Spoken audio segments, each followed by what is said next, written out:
Ladies and gentlemen, welcome to, I guess, the second edition of the MK11 KRW tournament. If you had watched the previous VOD, we had a casual session which turned out to be a tournament in its own, just to test the equipment and see what the players can do in Mortal Kombat 11. And now we are here in the serious matchup. This is the tournament. Whoever didn't make it, or sorry for them, the records from here will stand a lifetime. We've got the same players with a few additions. I guess we'll get to see as I come back to progress the bracket and fill people in. But just so people know, I'll be the first match. So from then I'll get back to the mic and then we will see who is playing who moving on in the bracket. So wish me luck.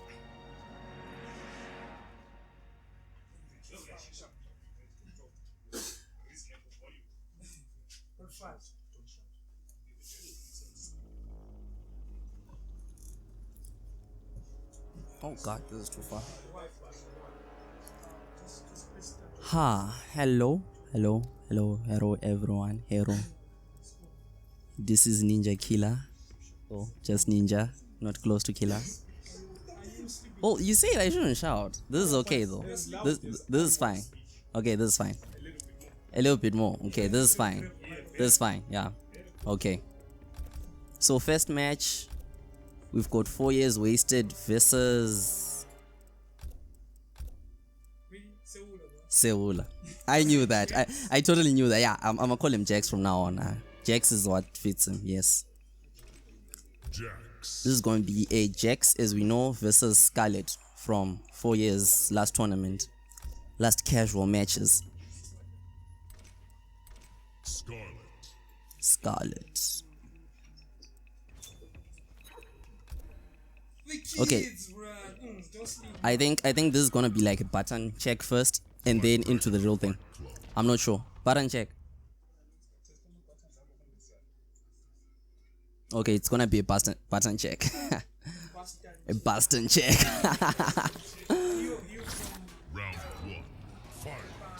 Okay, fight. Make sure your block is okay. You need that. You need that against Scarlet. Blocking.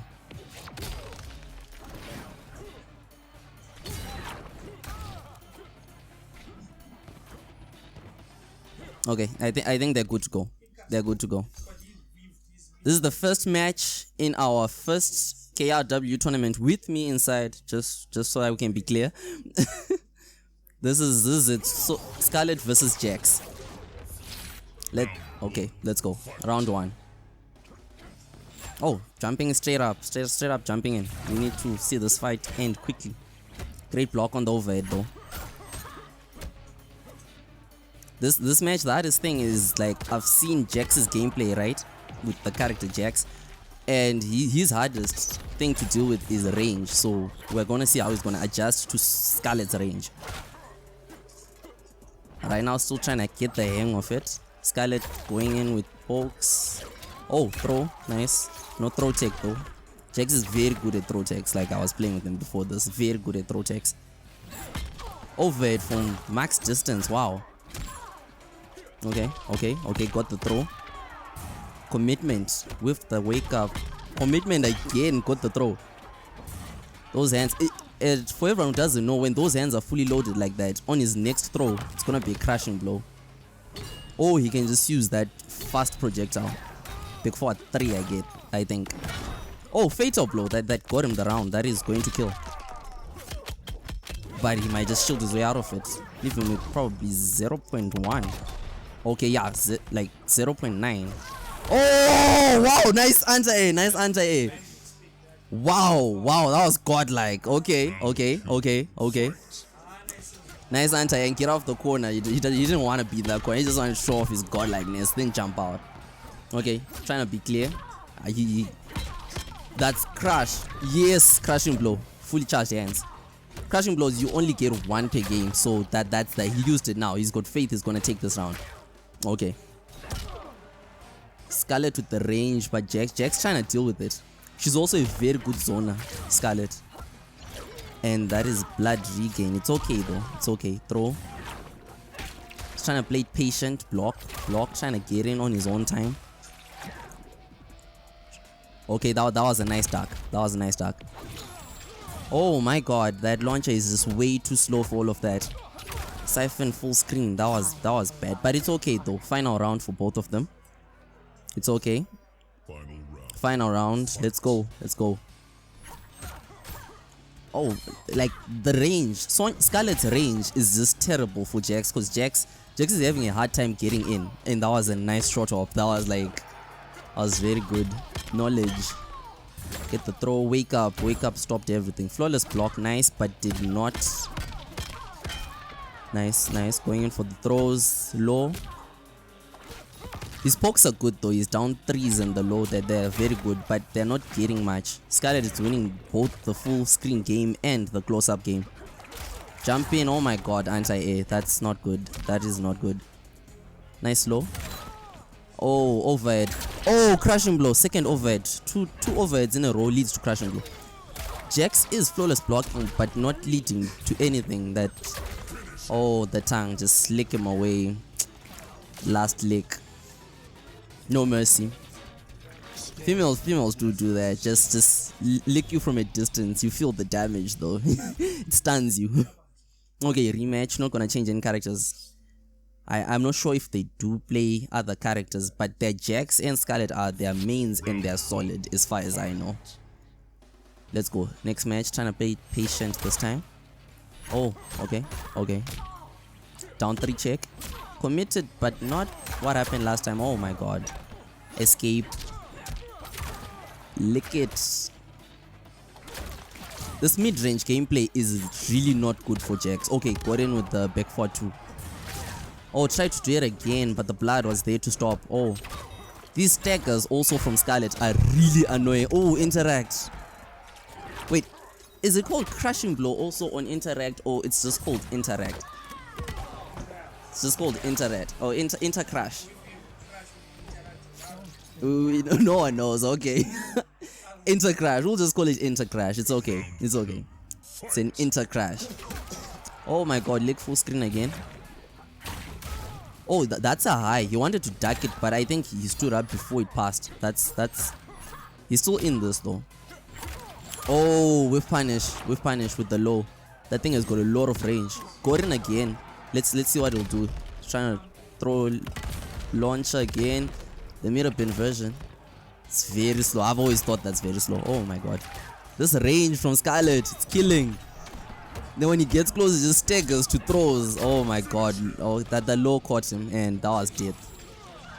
Siphon. 2-2. That's the game. 4 years takes it 2-0 against Jax. Good Scarlet, good Scarlet. All good things, all good things. Good range, good zoning. Up close, nice staggers and throws. Next match. Who's playing next match? Yes, Charles was player 1. I'm next. Okay, I'm next. So I'm out. Peace. Oh, I'm not announced. I'm just a random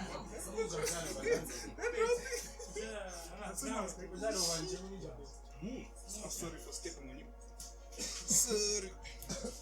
Okay, ladies and gentlemen, this is how the bracket is set up.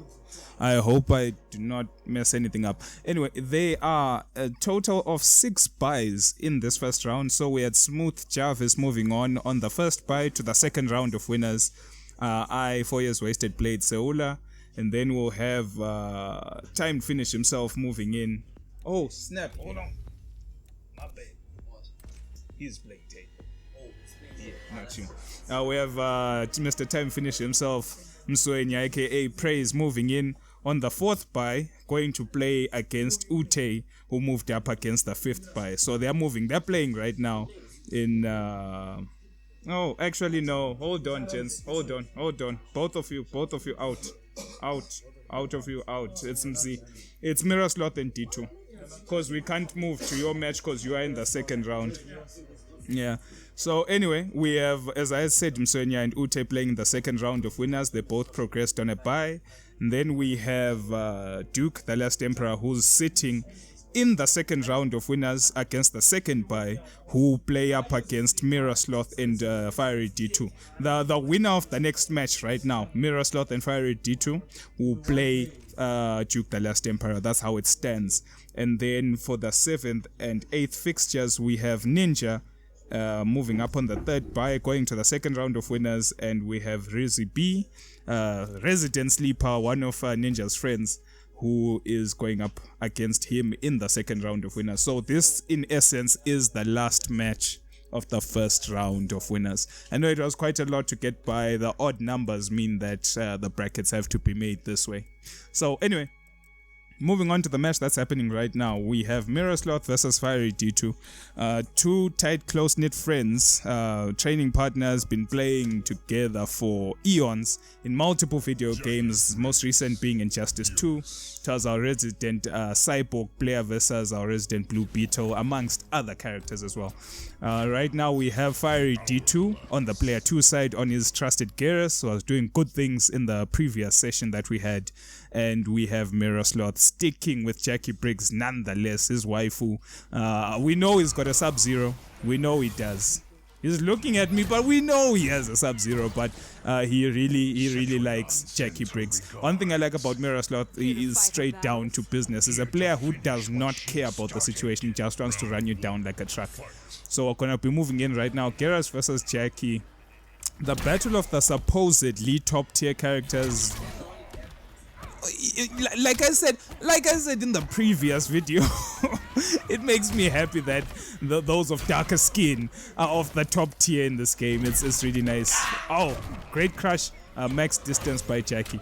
But like I was saying, these are apparently. No, the thing is, I tried to tell people in the past, you do not contest Garrus's down one. This is the only person who can be negative and still down one you. It's quite the situation. You have the fastest down one in the game with great range, great tick throws, great mids. I don't know. I honestly don't know. But since these two guys have played each other for so long in so many different games, this will end up not really being a match between Jackie and Garrus. This is now just a match between Mirror Sloth and D2. Give them any character, I feel like the shenanigans would still be the same. Great throw situation. The thing is, with these characters, you're always incentivized to block because they've got such great fast mids, making the throw game really strong. So oh no, that was a big whiff. That could have been a punish. No, and then the down one. Saving it for that last round. But I appreciate this gameplay right now. Guys are trying to readjust to what they can do to each other. I'm sure they've exhausted all possible options before that they know. Great mid pressure, great down one pressure. I like the staggers. I just feel like the threat of New Era Garrus, the threat of the command grab is really... Oh! That's what changes this matchup. Jackie's got a lot of frame traps, Jackie's got a lot of mid mix-ups, but that command grab, that's the real threat. That was a great shot hop there. Staggering the pressure. I like this. Is finding opportunities to get Fiery D2 pressing buttons, but then he was caught standing. No crush just of yet. Frog splash, in my opinion, one of the best jump-ins in the game. He has to break away, else he's gonna take big damage. Oh no, that could have been big damage, but sadly enough, guys still haven't gotten up to speed just yet. Like I said, their first match of the game. I had my first match of the game, so best believe that there's a little bit of rust from last week. Is it gonna freeze? Okay. The thing is though, if he had used his fatal, the armor wouldn't have mattered, but then the throw takes it. 1-1 in rounds, or going for first to 2. It's gonna be a tough match. It's gonna be a really... No, nothing. Guys are holding it. I don't know when guys get sponsored, the supers go out the window. Saving it for that final round. Get the frog splash, but ooh, no punish and no whiff punish either. Catches him standing. In my opinion, that low till this day, one of the most dangerous special moves. You just have to respect. You have to stop and block. There's no other way. And he's got really good mid-tier situations off it. So Garrus, a really strong character. Staggering pressure. I like how Mirror Sloth is taking his time for the quick down one. down 3, trying to get the plus frames to maintain his turn in the matchup. Sadly moving up against Garrus, the same person with the best down 1 ever. Standing guard, still doesn't crash. Oh, big frog splash, but no conversion. Oh no! Sometimes the best situation in a tick throw situation is to just get hit. Oh! Ah. that was the most back and forth situation I've ever seen, and not a single fatal blow was used. Don't know what the adjustment will be. Miroslav bobbing his head right now. Things are going well for me.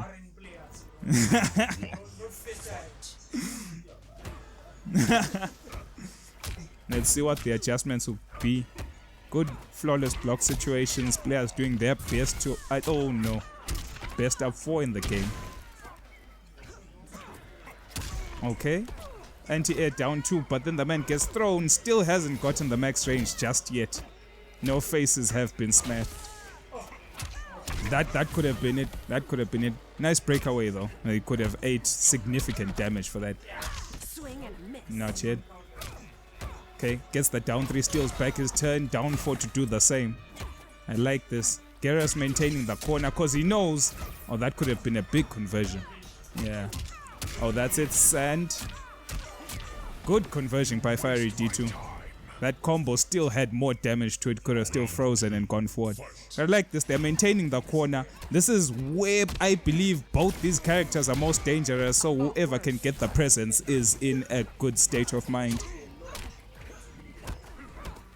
But one thing I've noticed D2 as a player, he has to find a way to check those jump-ins. A lot of jump-ins are going unchecked. That could have been a big conversion. I like the presence of mind to try go for it either way. Okay, good patience by Miroslav. Gets the throw yet again.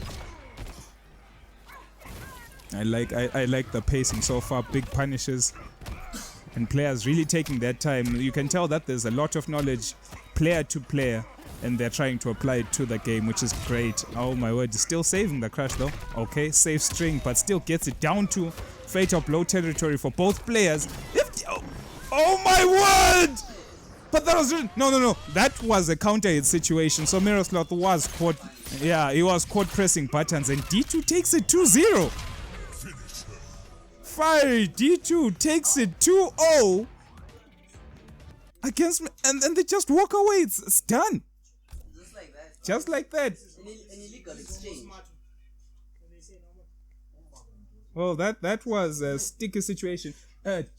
You a player which side? On the right, you're the P2 side. Now just taking some things. Garrus is a threat. Garrus is a threat.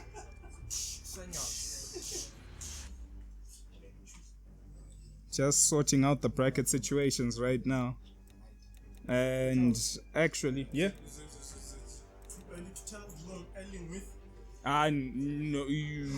No.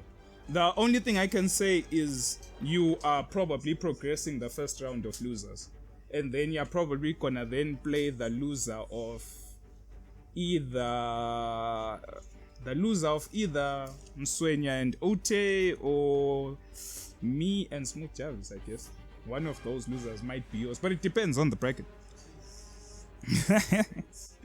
Anyway, where's the May you be doing the honors, because now I can't do much now without you on the files. Or do you update do the phone and then be writing on the paper afterwards? Okay, ladies and gentlemen, we're back. Sorry, just doing a lot of stuff with the bracket. Odd numbers make things very difficult, but the beautiful thing is this: we have. Did this match happen last week? This match never happened at all. Oh yes, because we had KRW King facing up against Ute.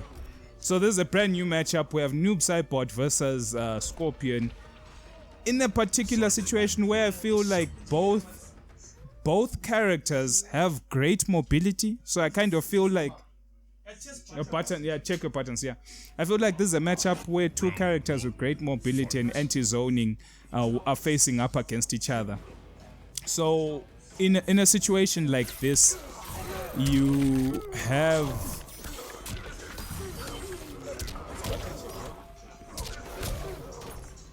button check. Yeah. That's an intense. Yeah, that. We're not sure. I wasn't, no, to be honest, I didn't even know if that was a button check anymore. We're not saying just I think.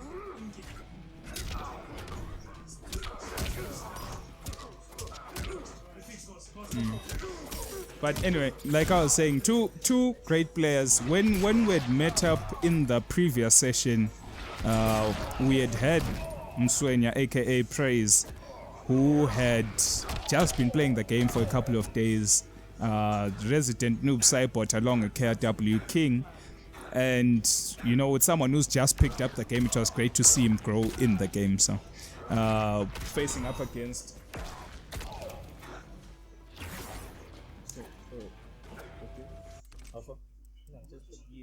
Where are these guys? Oh no, I'm saying I don't know where the buys are.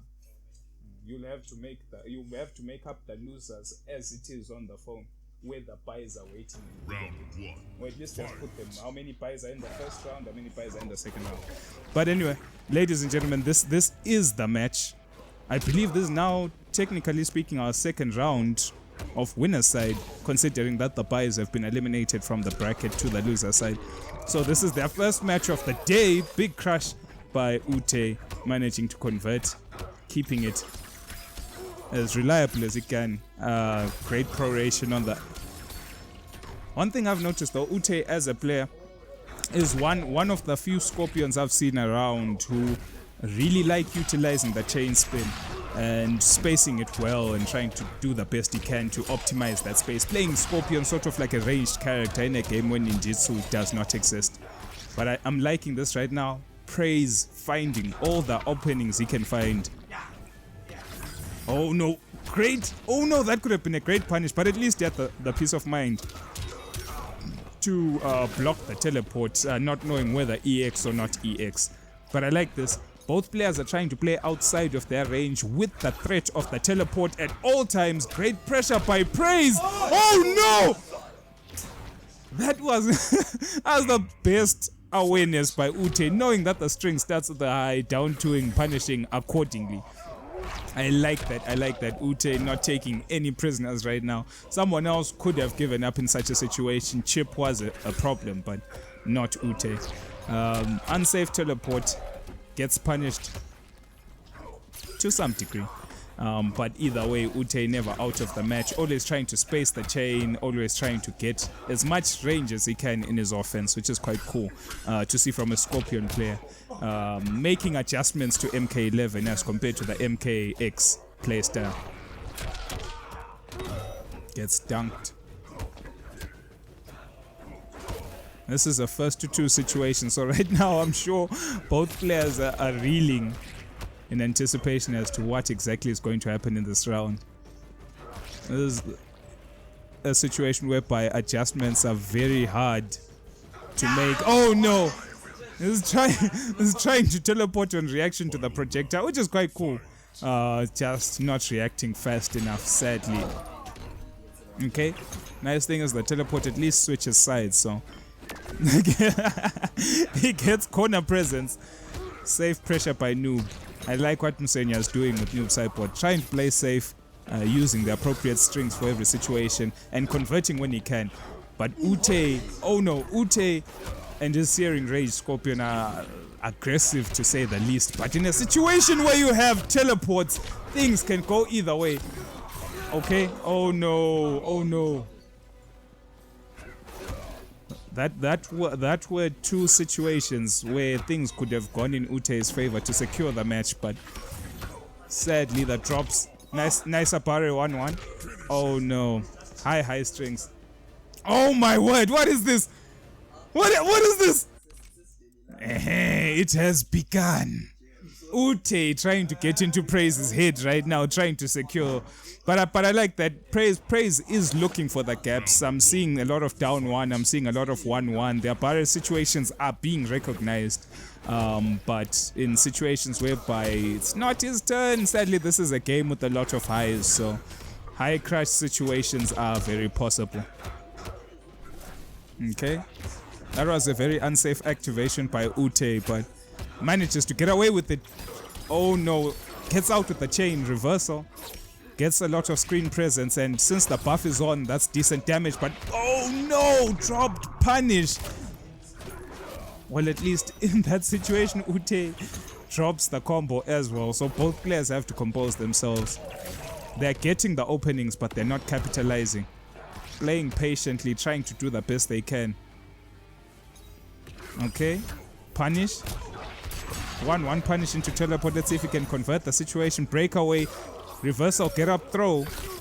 This is a tense situation. Tried to abare with the fatal blow, didn't work out in his favor.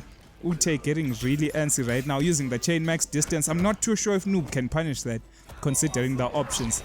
Oh, I guess he can afford 2-2 then. But then back throw into the corner and gets the punishing fatal blow. That was a great abare by Praise. Sadly, he won't have it for the next round, but that's a fatal blow he needed to secure this match. Moving into the next round, Praise won't have that resource, but I feel like he really needed it. The momentum was crazily in Ute's favor. Oh my goodness, this could be the beginning of something special. Oh no, doesn't get the full conversion, but at least 260 is good enough.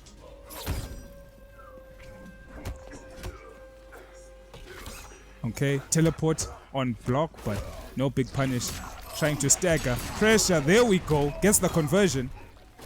Breakaway into a great throw. The nice thing, breakaway as a mechanic as compared to breakers, well, breakers weren't such a great addition due to the, hey man, the meter. Breaker as a mechanic, predating Killer Instinct has always been a bad mechanic, man. How many times did you lose all your meter and not be able to do anything afterwards? So at least with Breakaway, you still have the chance to go on offense, but the sad part is you are left in a 50-50 situation on your wake up. It's pretty bad. And characters like Noob can really put you to work because they've got decent-ish mix-up on your wake up. Oh no, that's good. Okay, tries to go for the fatal blow, gets the down one tick throw. I wonder if Praise can do this right now. Any counter situation could be good enough, but he's got fatal blow. We're going to the final round, I guess. Then Ute is not letting this match go. Ninja's sitting in the background crying. Ninja's trying to get Praise to progress against this man, but Ute is fighting back. I like that. I like that. There's a lot of situations where both players are scrambling to see what they can get away with. Nice tick throw setup. Gets the counter hit. Ute has to adjust to these things. The tick throw setups are quite bad, but you have to react to them. You have to have the down twos, the down ones. You have to be able to get out of those situations and see what happens. Because Mswenya is getting a lot of throws. Here we go. Gets the punish. Okay, the breakaway just in time to save him. This could be Praise's round. Oh my goodness, the barra tackle. Good stuff by Praise. That's 1-1. Ndiani 1-1 right now. Here we go, ladies and gentlemen. It's a tough match right now. Two players who are taking each other to the test, taking each other down the long road. And I'm liking it. Oh, the crush yet again. He's going for the big damage. He almost got it, but sadly. Call that one a reset. Ninja and the last Emperor right now speculating on Ute's combo routes. Yeah, he has 2 crushes gone. He still has one with the punch, the gut punch, but most of his... Yeah, true. It's not easy. He's expended most of his crushing blows in the first round, but I would also like to see Mswenya also going for such situations. Nice teleport punish breakaway, puts him back into the mix-up. Oh no! There we go, almost close. This is a dangerous situation for both players. Any touch could kill. Ute taking the risks, jumping in, and the anti-air was ready. It would have been a suspect. It would have been a suspect down 2 right there. But I like it. I like it. Right now, both players are doing their best to take each other as far as they can into the set. I like that. Ute not giving up. Praise not giving up. Okay, here we go. Oh, he phased through. That's actually quite a weird interaction I've never seen before. Whiffing the combo. Ute waking up on the other side of the ghost. Okay, great stagger pressure in the corner, but Ute, the man is working up a clinic right now. I like the downfall pressure. I was almost with punished. Very dangerous situation. Ute needs to play safe because any hit right now could convert into big damage. Nice patient play. Fatal blow goes on block. Oh, huh? This ninja, man.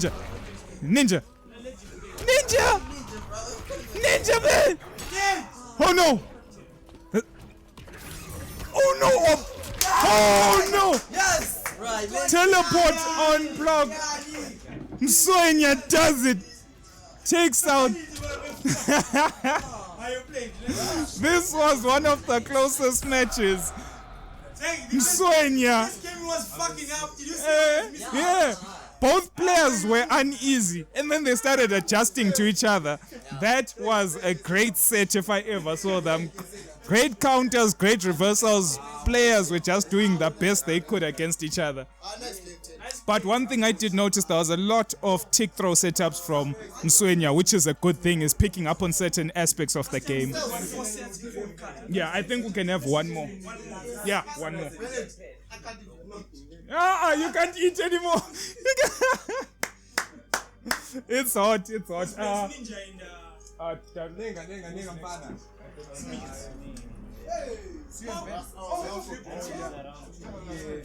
Oh snap, it's me then. Yeah, but I'm saying, okay, then we'll do this one last. Remember, this match hasn't been done. So next match is D2. Yes. I hope you've been writing player one side left. Yeah, I mean this match. L means left. Okay.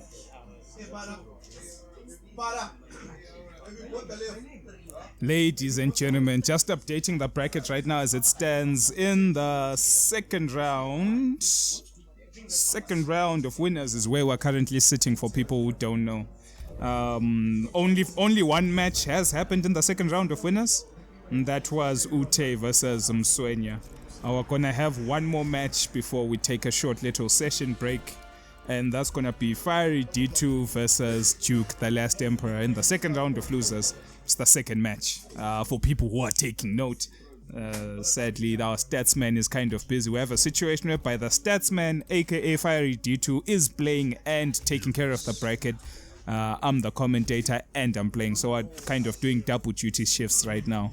Lots of people pulling heavy weight to make this happen, so I'd like to thank everyone who took part in the tournament. So anyway, let's see how this happens. This is gonna be a battle of big titans right now. Fiery D2 really doing work with Geras. I like what he's been doing, and the last Emperor is just an amazing player overall. Not much else I can say.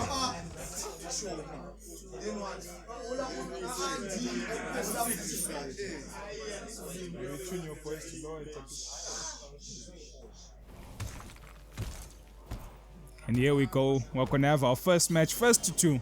Fiery D2 on the player 2 side and the last Emperor on the player 1 side. We have Geras versus Cabal. I like the way the last Emperor as a player has been studying, not so much trying to study only one particular thing in the game. This man is trying to study every aspect of the game, character matchups, character choices. So he's someone who is a scholar of this game right now, trying to do the best he can to be the best player he can be. Up against Fiery D2 right now, someone who's been trying to find himself in the game, bounced around from Liu Kang, bounced around from Jade, he even went to Geras. He's tried a couple of characters, but I feel like Geras right now, not too sure how he feels about the character, whether he likes the character a lot, but it's a character he's been finding very good results with, and I'm really proud of Fiery D2 right now. But let's see what he can do in this matchup. I always say that Garrus, especially new era Garrus, is a character that really can't be zoned efficiently.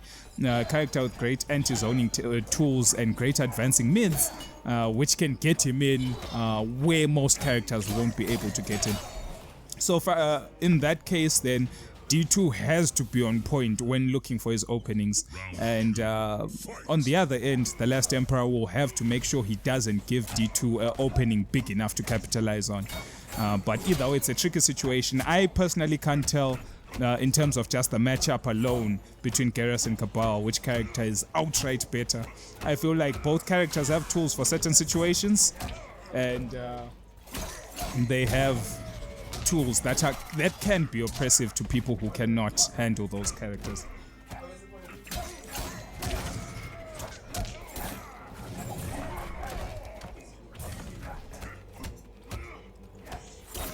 Okay.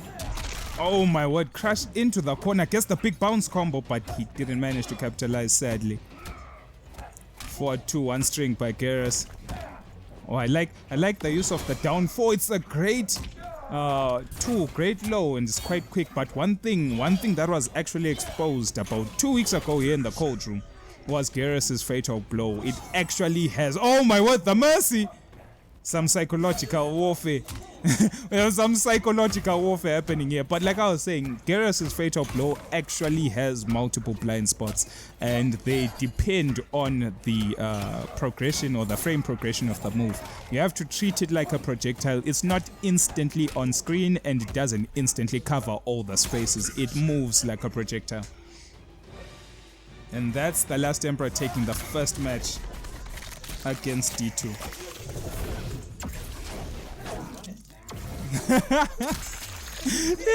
I was walking forward. Apparently, I was crouching doing down 3, did my dash. a fatality came out. Apparently, he negative edged the fatality right now. The Mercy was an input error. The Mercy might have been an input error as well. You never know. Thumbs do slip these days, and that's the situation. But moving in, I don't know what D2 could do against that matchup. I felt like, oh my word! Is this the return of the original Liu Kang? Ninja, if you're watching Ninja, this man used to play Liu Kang when I was in diapers, but he hasn't picked him up in this game to the degree that he has before in the past. So we're yet to see what are his tools in this particular gameplay. Don't worry about it, Ninja. Just pay attention to this man right now. Oh, that's the fake Liu Kang. Oh my word. Now look at the pressure. Just look at the man. He's walking the talk right now.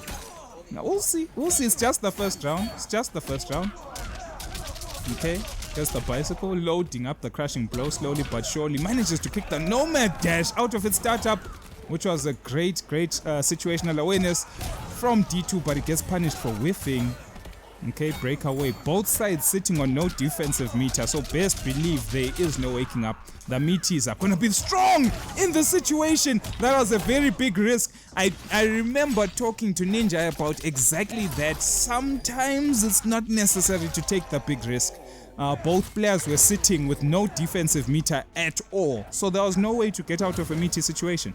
But he decided to go for the extremely hard read, and it results in things like that. I don't know. I feel like sometimes, sure, all fair and fine, a risk is necessary. You won't go too far playing only solid gameplay. You have to be unpredictable at times, but you have to know when a risk is in your favor and when it's not. And in that situation, Liu Kang had way safer options that would have yielded great results that could have ended the round.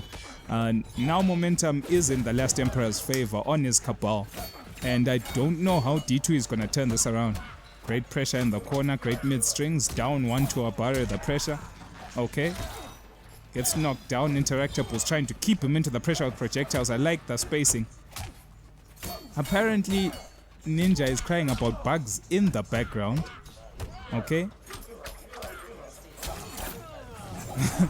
You don't like this? Oh no. Oh, Chip is... Oh! Oh my god. I like... Even though the set is done, I liked... I liked the attempt. I really did. But I feel like he should have done it from a standing position. Moving forward made him go underneath. But that's it for now, the first part. Ladies and gentlemen, let's just take a quick break and we will see you soon. Ladies, gentlemen, everyone else in between, Shang Tsung, Kitana, if you're out there, welcome back to the second part of this particular tournament. We're still in the second round of losers. We've got 2 more players than last time, which is a great thing, getting more people day by day, slowly but surely. So for those people who don't know, we were in the second round of losers, and the second round of winners, and we have 4 sets, 4 matchups that are happening in that second round of winners, 2 of which have already happened. We had Fiery D2 versus the Last Emperor, and we had Ute versus Mswenya, aka Praise. So now we're gonna be moving on to the last 2 matches. Last 2 matches of the second round of the winners, which is Ninja versus Rizzy Black. Rizzy Black, one of Ninja's training partners, one of Ninja's friends, friends from Injustice 1, friends from Injustice 2, and they're now playing in MK11. So Rizzy Black will be moving on to his Sonya, while Ninja is playing in his Raiden. What up, man? And after that, I'm supposed to have a matchup against Smooth Jarvis, who is MIA. So I honestly don't know if he's gonna be disqualified and I progress. If that happens, I guess it's good enough for me, but it's too bad people won't get to see one of the best, and I have to reiterate, the best Cetrion in Bulawayo. Sadly, we don't know if we end up passing by. Right now, this is a matchup that's happening. It doesn't seem like a button check, so like I said, player 2 side is Ninja. Player 1 side, oh, it is. Okay, well, say something. Say something, please. Good God. So, okay. This is it now. This is the match. Player 1 side, Rizzy Black. Player 2 side, we have Ninja on his Raiden, who we saw in the previous battle sequence. And I'm not too sure if he's gonna keep on rocking the Raiden pick, or he's going to actually switch it up to his Liu Kang. But right now, great pressure by Sonya, sadly taking him out the corner. Sonya back 1 is a beast. One of the best high starters in the game, in my opinion, because the mix-up is unbelievable on hit or block, and the combos thereafter are also quite good. Good meterless damage, great damage with meter. One of the highest damaging anti-air crushing blow situations. Sonya is an amazing character. Makes me wish I could go back to Sonya like I used to do in MKX. But sadly, that's not what's going to be happening. But so far, Rizzy Black manages to take the first round against Ninja. I don't know what's happening. When I heard about these 2 players, I had heard that Rizzy Black had always been playing those previous Injustice games with Andrew, aka Ninja, and it seemed like Ninja was in control of most of the matchups, but it seems like this is a relatively even fight, which is kind of awkward. Ninja always talking a lot of nonsense, so for him to be pulling out his Raiden, he should be either very comfortable in the fact that he'll beat Rizzy Black, or he has a point to prove. But anyway, that's the second round going in the way of Ninja. Really awkward situation right now. If Rizzy Black wins, what then is Ninja's mix-up? Is it back to Liu Kang or not?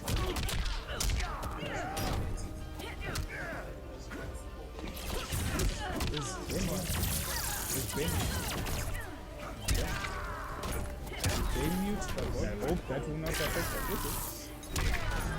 the Alright, just making sure with our resident technician, Ute, the engineer amongst us. Ute telling us the things. Wait, what's happening? Rizzy Black taking it 1 hour against Ninja, and this. The sad part is, if people don't know, Ninja's been gunning down for me, trying to get a matchup against me, trying to beat me. But then he's letting matches go against Rizzy Black. The same person you are saying is no contest, you know, we train a lot, I've figured him out. and it's already 1-0 in Rizzy Black's favors. Not in his flavor, but in his favor. So let's see what can happen. I hope this continues the way it is. Rizzy Black has been doing well, trying to crack down Ninja's tendencies. Let's see how this goes. Red bandana, red do-rag. Here we go. I actually like Sonya's kit. Nice breakaway, but it's a breakaway so early, while Sonya still has reasonable amounts of meter, so any conversions right now could lead to horrendous damage. But I like the way that Ninja is now abusing the forward flow pressure, getting as much plus frame situations, trying to test Rizzy Black's knowledge on the game to see if he can abare out of those plus frame and frame trap situations, and that doesn't seem to be the case. Oh no. Wake up down 2 baited. So I don't know, like I was saying in the previous match, Ninja sandbagging with his Raiden, I guess. I wouldn't really want to say that, because when a player has belief that his secondary character can do it, I feel like you shouldn't shoot them down for trying. You know, that's how you get the experience with your secondary characters, is by actually playing them in tournament and putting them to the test. I like that. But in this particular matchup, I'm not too sure if that was sandbagging or it was actual. Oh my goodness. Trying to spend all the meter to secure the round. But I like Rizzy Black's pressure. Trying to get himself out, blocking and seeing what he can.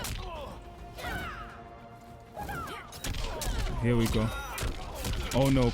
Any hit could kill both players on fatal blow situations, right? Oh no! The man gets parried. Oh no. Well, it's 1-1 now. It's 1-1 now. Rizzy Black had started off really strong, and even in that match against Ninja's best, he still managed to pull through in certain situations. So in this situation, I don't know. I honestly don't know what he can do. That's very unsafe, could have been punished. Nice, is now trying to stuff him out of the stance cancels. Okay, stuffs him out the high fireball. Rizzy Black right now trying to do the best he can. He's a very patient player. Quite the opposite of Smooth Jarvis' Sonya, who is a high aggressive, high mix-up character. So it's good to see what he's doing, but sadly still Liu Kang pressure is still a problem till this day. We have some shenanigans going on here. Seola being frame trapped with the food. Bicycle kick conversion, pushing him closer and closer to the corner. Sad part is Liu Kang as a character doesn't really have that many launching strings, so you have situations where a lot of meter is always spent on bicycle kick, which is majority of his damage and crushing blows. But I wish he had a little bit more as a character.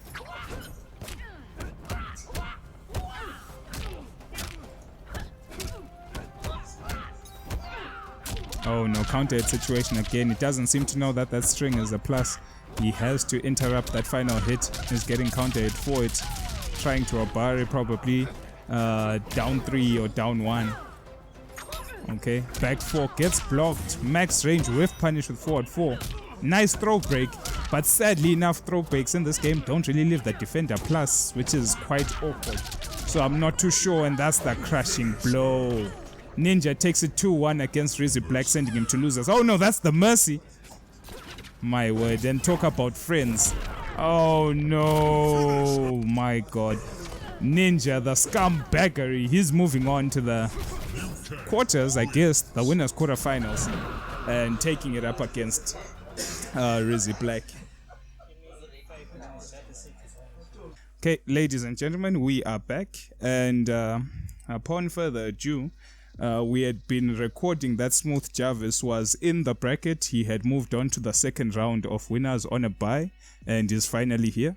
So we're going to play that final match of the second round of winners, which is going to be me, 4 years wasted, against Smooth Jarvis. It's going to be first to 2. And then after that, we will move on to the losers bracket for a bit before we head back over to the winner's side.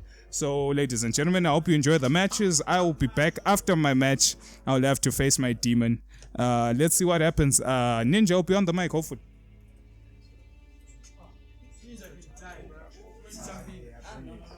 Fuck ninja, bro. You've been sleeping on the microphone. Oh, I'm a bit. It's G. Just make echoes.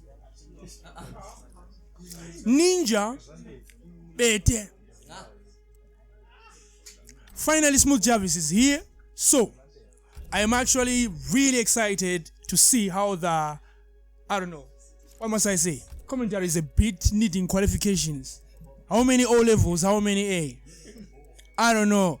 But moving on with Mortal Kombat, it's gonna be Raziel, also known as 4 Years Wasted, going up against Smooth Jarvis 101. The only nigga that we've been waiting for, who has been keeping us on our toes. I don't know, because I'm wearing something that's really good. So, Cetrion is gonna be a potential character for Smooth Jarvis because he plays Sonya and he plays the likes of Cabal and he plays some good, decent Cetrion. So I feel like this is gonna be something that everybody here has been waiting for. Without further ado, we're gonna see Scarlet pick from 4 Years Wasted and they're doing a button check, and Cetrion from 101, Smooth Jarvis. My God, I've been waiting for this man.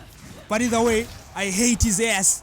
He's something that I call a headache when you are fighting against. So patient, so annoying. That's his gameplay.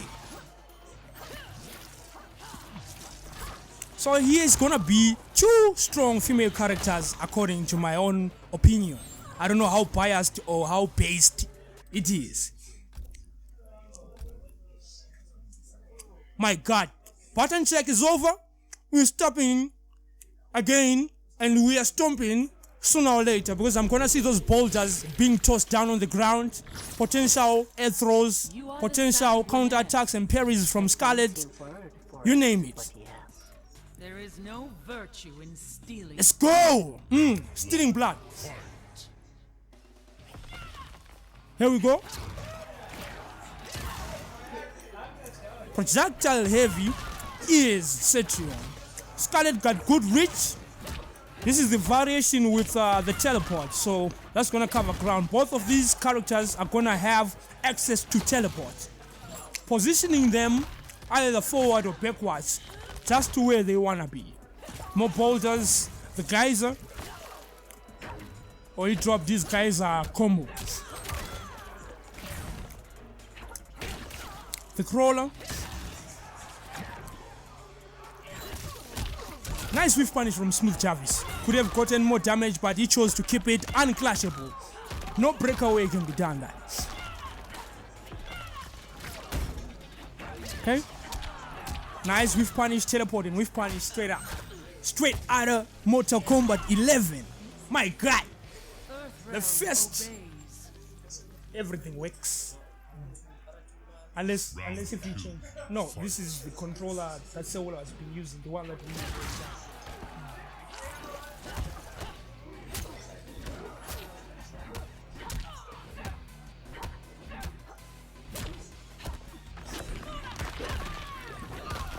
Okay, back to the game. There was some small cross-checking there with our controllers. I feel like this matchup is always going down to the wire because Scarlet got range, also Cetrion got range, good zoning tools. Both of these characters can actually play either way. Either way, it's a match of patience, match of range with punishing, you name it. Nice throw from Scarlet. 4 years wasted and wasting any more years. He's moving on with the good shit here.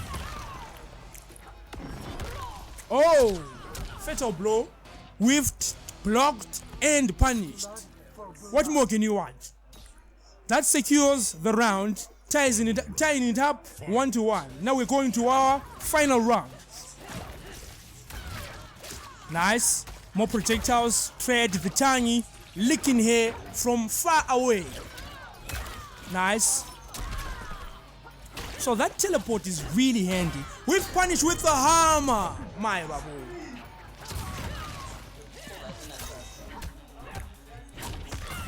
forward 3, forward 4-3. Parry, nice read from 4 years wasted. These guys have played, mind you, these guys have played before.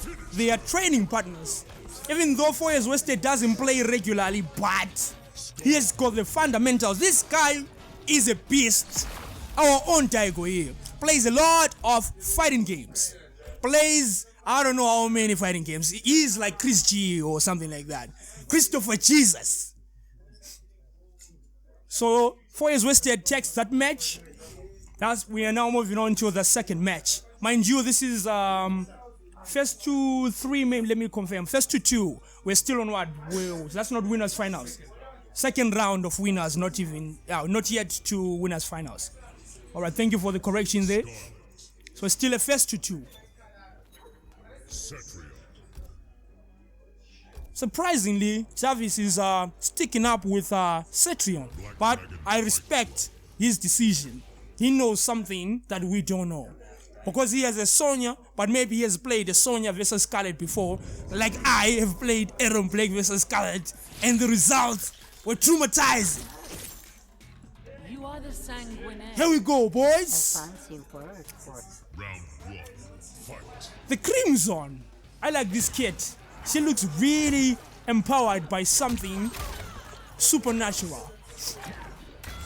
Okay, slow projectile into the... My God, I was left speechless there.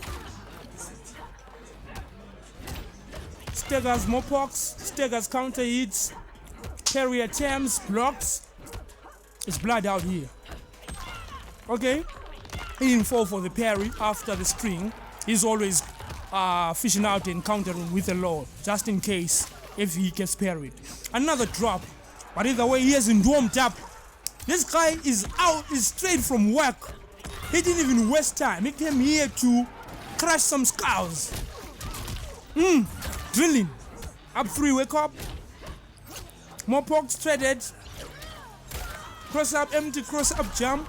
Into throw. Oh, nice way of using those vines.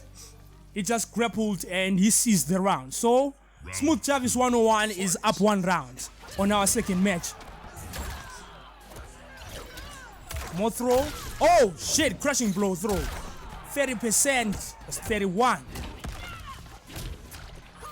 Parry timing. My God.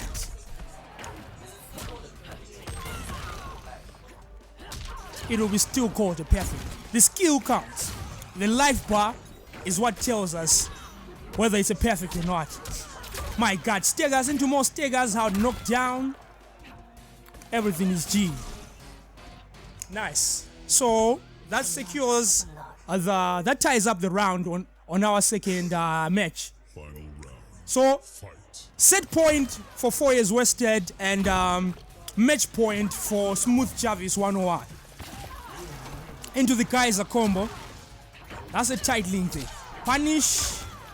My God, these guys are going toe to toe.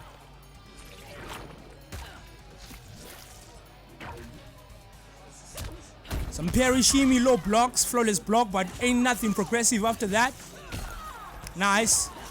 Things are looking up for Smooth Jarvis into the Kaiser combo, unbreakable. Oh, slight delay from the teleport into whiff punish. Stegers and a tread with a down 2 from Smooth Jarvis. Okay. Jarvis with a life lead on this second match. But Scarlet has got one of the horrendous damage dealing fatal blows. Dealing a maximum of 45 if he's being chained with forward kicks. The forward 3, forward 4-3. Nice. Smooth Jarvis kinda sniped that one, and that's gonna tie it 1-1 game. My God, all elements. She can fight, so that completes the cycle. She can blow air, she can fight, so she can bend air anyway. Sorry for using those terminologies either way. Scratch that. We're back to the match.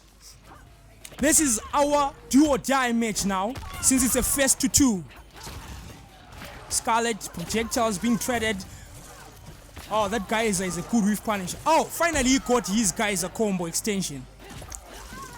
Geyser, active frames for days. You can't press buttons there. Always gets us. Gets the most of us. This match is looking really tough. But either way, we have seen that before. It always changes sides. Sometimes it's too one-sided to Scarlet in her favor. Sometimes it's by Cetrion's. Staggers, cross-up, fake outs into throw. With punish and thread. Scarlet is now having a fatal blow stored. Cetrion with a life lead. The old thread in pox. Everybody looking for something. Nice. That's gonna put Cetrion at a better position. Life lead and other things. Crushing blow is gonna change that. Now it's Scarlet trying to tie this up as fast as she can by sealing it with a command grab. See, I told you about this command grab. Fatal blow. One of the quickest, even though it doesn't have range, but it deals insane damage. But all that he wanted there was just to seal only 15 to 18%. So the fatal blow was more than enough.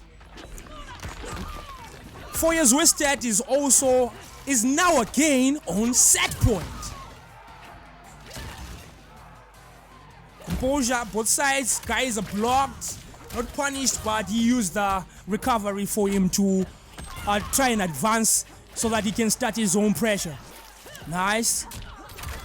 That's actually a good meet. Forward 4-3. Mind you, I actually didn't know how to fight against Scarlet. Even now I'm a bit lacking experience. So that forward 4-3 string is a mid into low. And it's safe from block. But there's a slight gap if you are a pro, but we are not yet pros. We are still trying to strive to get there. Nice, fatal blow blocked into the instant teleport, but nothing progressive after that. Smooth Jav is fighting his way, trying to tie this setup. And also Raziel still on set point. Anything will do. Oh my god, Staggers into chip damage. No, countered. My god, that was close. Shit. That was a good set. Even though Smooth Jarvis just jumped in here without any warm-up, he has shown us that he is really good. He doesn't need to warm up. He was born ready. I'm gonna toss the microphone back to 4 years wasted after a short break, so that he actually ties up he updates us on the brackets and stuff. But good sets. Okay, so let's do this one.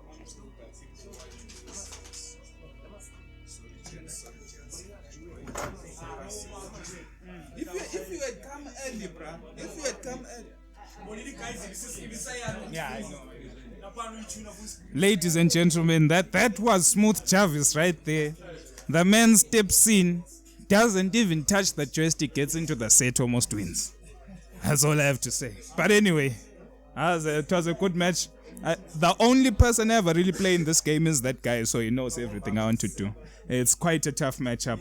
But moving on, in the third round of winners, which is the quarterfinals in essence, we'll have 4 years wasted versus Mr. Time Finish, Nswenya himself, aka Praise. I'll keep on calling him that, I'm sorry. And then we're going to have Duke Bennett versus Ninja. But before those matches even happen, we would like to do some work in the losers bracket. We would like to progress that a bit. So this is how the bracket's gonna go down. In the first round of losers per se, all the players available, they progressed on a bye. So Seula progressed on bye versus bye 1. Bye 4 and bye 5 versed each other apparently, which doesn't matter. Mirror-Sloth played on bye 2.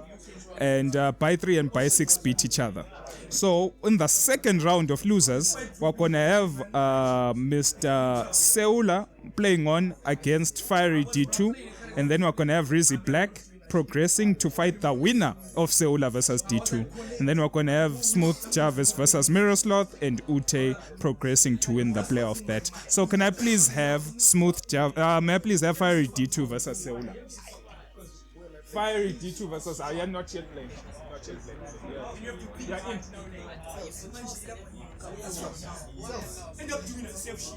okay, like we are second round of losers, because the first round of losers were lots of bye matches. So like I said, first match, second round losers, Fiery D2 versus Seola. Could we please have the players? Fiery D2 versus Seola. Yes. He's not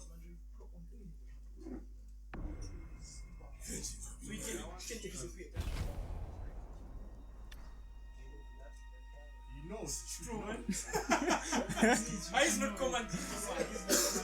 But Ben, I had to make sure Ara Tuago, I'm sorry. That was the first. This one is a proper one. That one I know. But Leon, I had to. That's why there was now just. I understand what you're saying. But he immediately like this controller is Dave Musola when he was playing 10. Yeah. Everything is coming out. It's alright. When he's using the other one, It doesn't come out this is the one I was using before. Alright. Okay. We are to death when we play. But it's one of those. With the way things have gone, I think the worst you can get is 5th place. I think that's the worst. Like if you lose to me and immediately lose after that, you're number 5. I think number 5 or 4. I think that's the worst you can get now because you're in quarterfinal. Okay. We have Seola still with his patented jacks. I love this man putting jacks on the map, and we have Fiery D2 putting Keras on the map. One of the only new era Kerases around. In the cold room, the only new Keras we know in Vulaoyo City. So let's see how this is going to go. It's gonna be a tough matchup. Both players using headphones, I guess. I cannot hear any sound. Okay, so it's gonna be a button check. Keras versus Jax.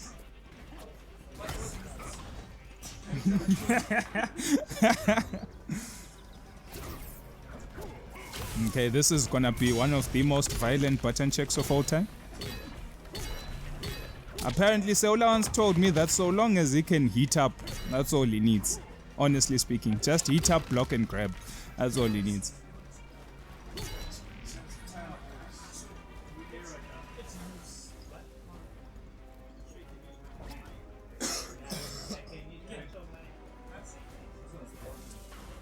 Oh yeah, my buttons. With that one, yeah. Just like our own FIFA is sprint with that one.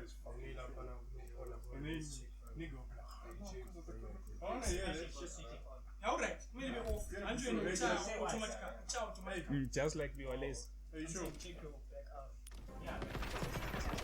Do all your specials. Like FIFA.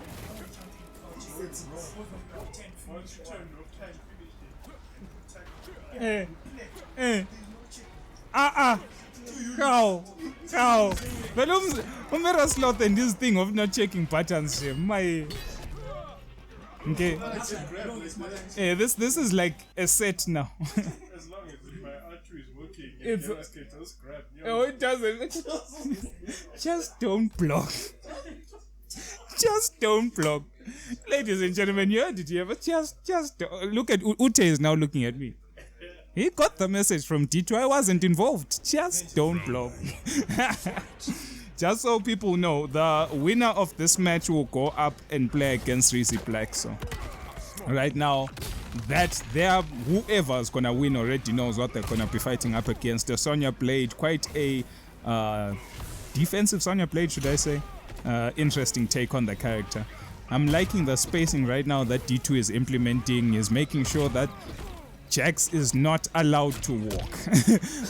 that's pretty much my story playing up against most Kerases, is that walking is in fact very difficult to do against this character. So you just have to find ways to outmaneuver and block low.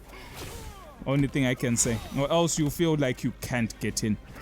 But so far, D2 seems to be in control of the situation, doing everything that Keras does well. and slowly taking it.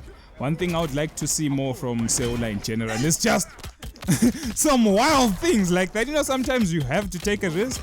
I hope this works out for him because this is a very, very expensive risk to take. Fiery D2 managing to get all the shields. This is what I'm talking about. Oh no! He did that against me! He's now doing it against D2. I love the way this man has got situational awareness. He knows when the anti-air is available to him and he goes for it. I really like that. But right now, this is a very big conversion by Fiery D2. I love that. The man is now comfortable with Garrus. Oh, okay. The town clerk getting dumped right now. I love. Oh no, the heat fading. Seola had managed to get some significant heat on his gloves, but sadly now is back to standard jacks. Things will be a little bit difficult now with no good projectile. No hit confirm in that situation, but I love the way the advancing special move is being used to overcome the sand trap. But that's the second round going in the way of D2. I like the way these two players are approaching the match slowly but surely, trying to adjust to each other's gameplay. But the sand trap is just the story of this match right now. It's managing to get Seola walking. Oh no. But this is a game of mid-strings.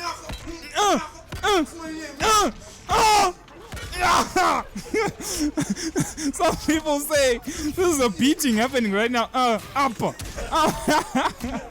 Oh no. Get this man. Here we go. This is getting a bit violent right now. Okay, it was almost a crush. He was going for it. Okay, it's not done yet. He tried to walk away. Seola taking it. Taking it 1-0 against D2. This is gonna be a violent match. It's gonna be a violent match right now. Jax. Apparently Ute is claiming that Jax might just be the Garrus killer. Oh my word, people are having fun right now. Oh my word, this is the mayor versus the clerk. Tough him! Get the man onto the wall. Things are getting heated up right now because both the clerk is answering back right now. Both guys are swinging for the fences, taking him all the way from the city hall to the. Oh my word, duff him. I love the way Seola uses that special move to get out the corner, but does it matter? Oh no! This is an even bigger risk than last time because this man has no life. So it's faith. The man has faith. Okay, here we go. The proof. Is Jax the real? Oh no, is Jax the true Garrus killer? Okay, very big risks. Very big risks by Seola. He just needed to get the right spacing, but I like this. I like it. The man is not scared to move into Garrus' space, getting into that forward 2 space and contesting. I like that. Oh no, counter hit situations, gets juggled into the corner, put in situations it doesn't want to be in. Oh no, that could have been a big punish, but sadly it wasn't. Okay, Sand, putting him in the corner, tick. Okay, let's see how this man's gonna get up. You can't walk away from Jax. Oh my word, he's got great advancing strings, but sadly Garrus managing to roll out the way. I remember talking to Seola about this, that it's very difficult to walk away from Garrus, and most people will roll out of Jax's pressure. That's the sad part, and he gets thrown. My word, D2 bringing it back. Just making sure. Okay, this man's covered in blood. This is a Mario of a guy. My word. 1-1 right now. Things are looking really, really hot for both players. I can't actually say who's gonna win. Okay, 4-2 string breaks away. I wouldn't have. Oh no! Oh no! It wasn't. One more step. But still, that breakaway by Seola, I don't agree. It was only the sand that was gonna hit him. So it was. Yeah, true. He's now being zoned out. In situations like this, it's really hard to walk in because I said you can't really walk in against Jax. And that same breakaway is coming to Haunting. He's getting spooked right now. He's getting spooked. Oh no, nice Abare down 4. Beats up the hands. I don't know. Oh no! That's it. Oh, just because of one mistimed breakaway, that entire sequence made that whole round possible for D2. Okay.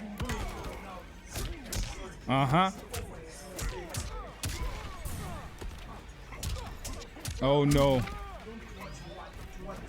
Things are looking not so great. D2 is managing to outmaneuver Seola in every way right now. Is looking for an option, but it's really difficult for the guy. Trying to contest plus frame situations. Nice Abare down 1 by D2. Things are looking good. He has to take the risk again. He's not happy about it, but at this point, he's dying for any damage that he can put on the table. 32%. Here we go. Let's go. Oh no, you can't walk from Gyros. You just have to accept the situation. Puts in the 7 trap, and that's it. D2 takes it 2-1 against Seola in the losers bracket, and that's it. My word, it was back and forth up until the end. D2 got a beat. It locked itself. It locked. I couldn't put the scores. Well, that's D2 progressing. D2 progressing forward to face on Rizzy Black later on. Now, moving on to the third match in the second round of losers, we're going to have Smooth Jarvis versus Mirror Sloth.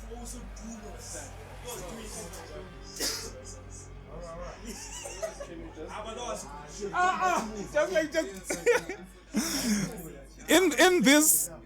in this particular matchup, I remember talking a few sets ago, that Mirror Sloth has a lot of experience training, playing mostly Injustice with Fiery D2, and the same situation is happening right now. Fiery D2, Smooth Jarvis, two brothers, the twins of the cold room, our own very own Ketchup and Mustard, and Mirror Sloth, their close friends. So he's got experience against both players. The most recent matchup between these two that I saw was Atrocitus versus Blue Beetle. That was Mirror Sloth on the... Oh no, it's fine. As long as none of you went to that menu, it's alright. Like I was saying, the last matchup I saw between these two players was Blue Beetle versus Atrocitus. Oh my goodness, Mirror Sloth is claiming that he was mobbed, yet he was one of the premier Blue Beetles and Sub-Zeros in the Injustice 2 era.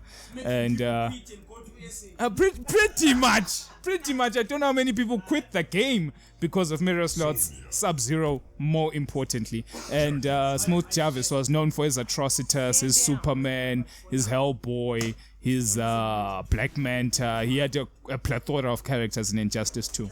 So this is an old matchup. These are two people who know each other, but the problem is this is a new game here. So this is a new matchup between these two players. People who are still picking up the game, are still learning slowly. People coming from a plethora of fighting games, meeting up here in MK11, and we get to see different styles collide. Like the Emperor was saying, I'm not really a Mortal Kombat player, but people are coming in to see what will happen. And I personally don't play NetherRealm games, but I'm here also to try showcase what I can do as a Japanese game player, and see what style I can implement with my Scarlet as other people. Okay, so it's not going to be a button check, it's going to be a weave. So here we go. We have Jackie Briggs. This is Jackie Briggs versus Sonya. Two very, very aggressive characters. Mirror Sloth on Jackie, and Smooth Jarvis on his patented Sonya. I personally was scared that he was going to bring the Sonya out against me. I haven't been practicing my Fuzzy Guard tech, but I'm luckily enough it didn't happen. But let's see how this happens. Sonya always got ridiculous damage, but Jackie Briggs has the same. So in my opinion, this is just a match of who gets the big opening. And capitalizing both these characters can do very great close range characters. But sadly, Smooth Jarvis with a big drop right now. Okay, nice Abare, down 4. Miroslav is not happy about that exchange. Throws him back into the corner, trying to lock up that crashing blow for the next round. Trying to get all the clinch options. Nice down 3 Abaris, getting the oh no, gets the counter hit. Is he gonna ooh, that could have been a fatal blow situation. Fuzzy not on lock. Overhead connects. Oh, nice air-to-air situation. The trade was in Smooth's favor. He had more life, so not much he could do.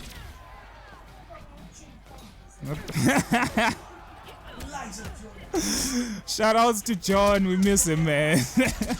Good days playing Tekken 7. Okay. What is this? Throw bait, low crash tactics by Smooth Jarvis. Okay. Oh no. Guess. Oh no, and it didn't even have enough meter to break away. Locking in the crushing blow, but things are really tough right now. He needs to make a big comeback. Oh no, Fuzzy was not on lock in that particular situation. Overhead is a very, very bad problem. Okay, this is good. I have nothing against this because if he gets hit, he dies. Let's see what he can turn around. This thing does way too much damage.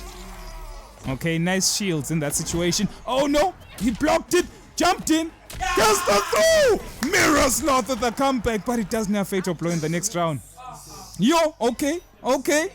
It's about to be a drive-by. Things are getting... Here we go. Okay, lots of down 3s. Their fastest buttons for the range. Oh no, overhead yet again. Does he get the big combo breakaway? Nice, down 2. Oh, almost got the conversion. Baits up the wake-up attack into the throw. Nice throw punish there by Miroslav. I like that. He's being caught reaching though. He has to be careful. Right now things are... Oh no. Things are really tough for both players, both characters capable of such great damage. And we're still just in the first match. Bro, it's still the first match. This is the last round. It's been a while. Oh no! The big whiff! That could have been such a punish. Okay. Oh no, he's being caught reaching. Nice block on the overhead. But we need to secure our punishes. He has to win this. This is why I was saying it's a big deal that he doesn't have the breakaway. He has to win it fair and square. Oh no, air-to-air situation. Smooth Jarvis is acknowledging the air-to-air situations and managing to duff them. I think we might just see the sub. I don't know. But at this particular point in time, it's Miroslav's game. Oh my god. That's all you want. That's all he wanted. Oh my god. I pray that's not a flawless. It's not a flawless, that's all. Okay, so the matchup has changed.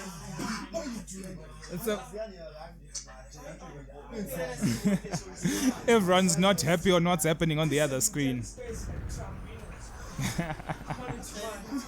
There's only one leader here. I like this. Miroslav Sub-Zero is, in my opinion, very scary. I have no idea what she has on her neck. Juju. Some people crying Juju. Apparently. This 1-0. This is the second match. Miroslav and his Sub-Zero. I like the footsies. This is where you get to see spacing at play. Oh no, not in that situation though. Because Miroslav is always looking to catch you within his range. He wants to make you whiff. He wants to make you make a big opening, a big mistake. And then he gets you on that. But it seems like Smooth Jarvis is quite ready for the slight shenanigans.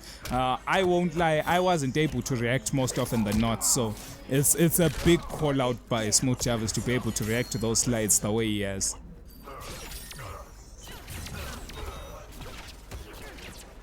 Okay, Miroslav in fatal blow situation. Okay. Down 3 pressure by Sonya, nice throw, back throw.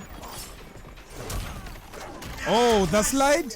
Not enough. He doesn't have. Okay, this is where Sub-Zero kind of wants the opponent. Oh no, that was a back one situation. I love the air-to-air situation with the X. Good awareness by Miroslav. is making this thin ice. Oh no! That actually wasn't a punish. I don't know if people realize that, but the back one, yeah, the back one situation was not an actual punish. He was just caught by the overhead. So a lot of information has to be taken care of. Oh no, slide. I was calling the close drone, but I didn't know that the drone can fall right on top of Sonya. Okay, gets the combo, down twos him out the sky. Oh no, he rolls past the overhead. That was great situational awareness, but big damage. Sadly. Oh no, this is big. This is really big. Crush! Oh no, not yet. Does it? I have no idea. It's either it's the last one. I guess so. It's three. I think people are just used to me being hit by a slide all the time. So it feels like it comes quick, but for people who don't get hit by the slide, it actually takes quite a bit. Oh no, that's not an actual punish. I've been realizing that the counter didn't come out. It's not a punish, yeah. Okay, nice block on the low. Nice. The man is making them all whiff and is blocking correctly. I like that. Nice throw tech. That was very brave to throw out the high projectile at such close range against Sub-Zero. Great downforce, great slide. Okay.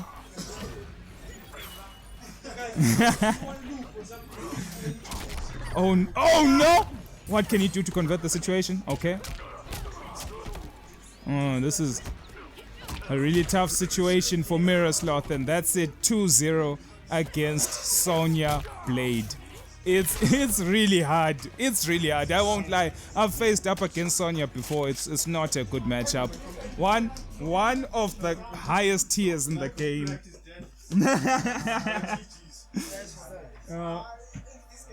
He was player 2, right? We are now that we've done a couple of the matches, not too many. A couple of the matches on the losers side, we left it at round 3 of losers. We're gonna be moving on to the winners quarterfinals, I believe. We're gonna have my matchup, 4 years wasted against timed finish Mswenya, and then we're going to have a matchup between the last Emperor and Ninja. And then after that, the losers bracket will be paved in such a way that we can do a lot of the matches. Okay, fine. Well, let's do it. Okay, so here we go. Someone is coming onto the mic. I don't know who, so here we go.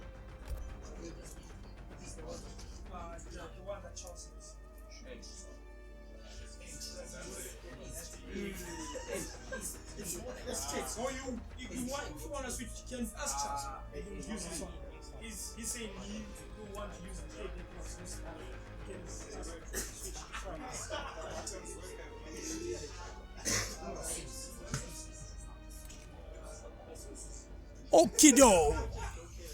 Matches have been going back and forth. Now we are going forth. Ain't no going back no more. Okay, yo. What? Alright, so our next match is gonna be 4 years wasted versus TMF Mswenya. This guy is always green. You should watch him in FIFA. He's a FIFA lord, not even a FIFA god. So 4 years wasted is gonna be rolling with Scarlet. He likes how Scarlet plays, how Scarlet looks, how Scarlet moves, everything about Scarlet in general. Except that they always hide their pretty face by masks. So we've seen TMF Mswenya playing Noob earlier on against Ute, so the Scorpion player. So everything has been really going back and forth, but it's really good. So right now, apparently it's just a button check. People are gonna check their things, feel the rubbers of controllers and stuff and textures. So either way, it's a matter of checking what works and what not, how to best utilize.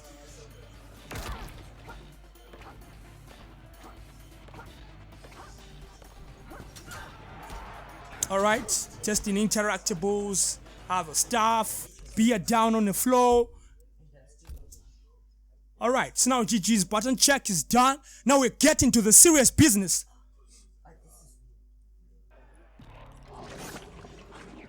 So 4 years wasted is a legend. He is that person that is fundamentally strong. So he's gonna be going up against. Ooh, that's a nice mask from Noob. My God, kinda intercepted my speech. So TMF Mswenya is a new cross-platform and cross-game category player because he's known for FIFA, but now he's actually trying out fighting games. He's new in the FGC. Either way, showing to be strong.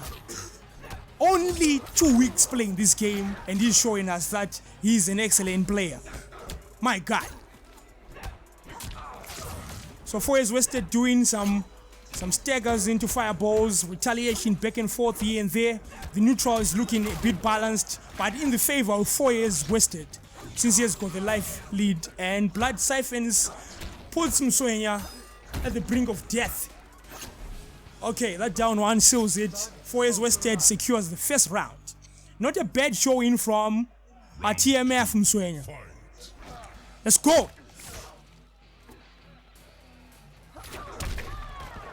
Okay, nice forward follow to scoop up. My God, that range from Scarlet. Mix-ups from a distance at bay, double overhead, because he knows you might be second guessing if it's gonna be a low or an overhead. What are you doing, Andy? You actually turned off things for people. You don't fuck around. Yes. Get the fuck out of here.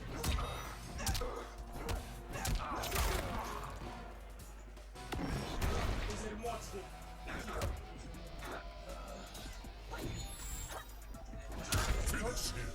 No, don't play. Just leave shit. Just leave that place. Sorry for the silence. Douchebags walking around. So it looks like 4 years wasted kind of secured that item there, the round and the set.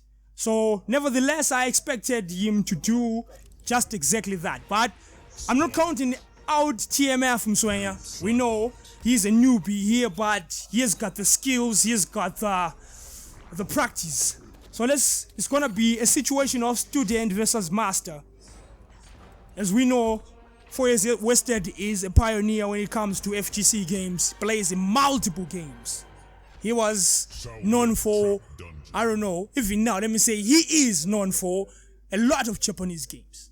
I fear him when we play Candy Crush.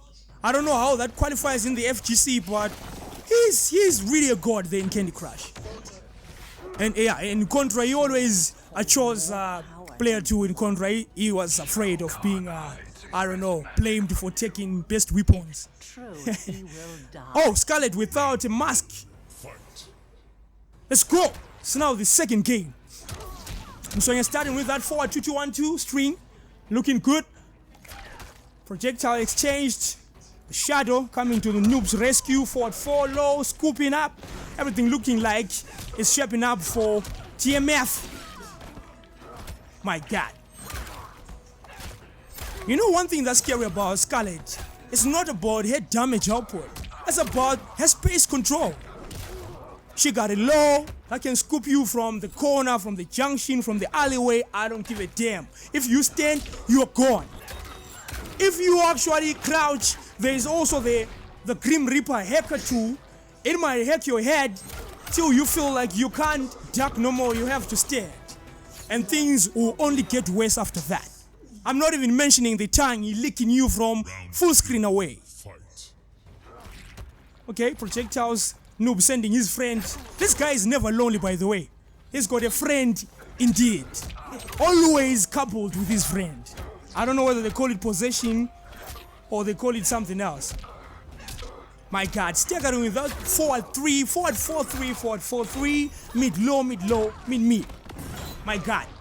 Okay, that was a get off me kind of fatal blow. But either way, if you don't do it, you might not get another chance.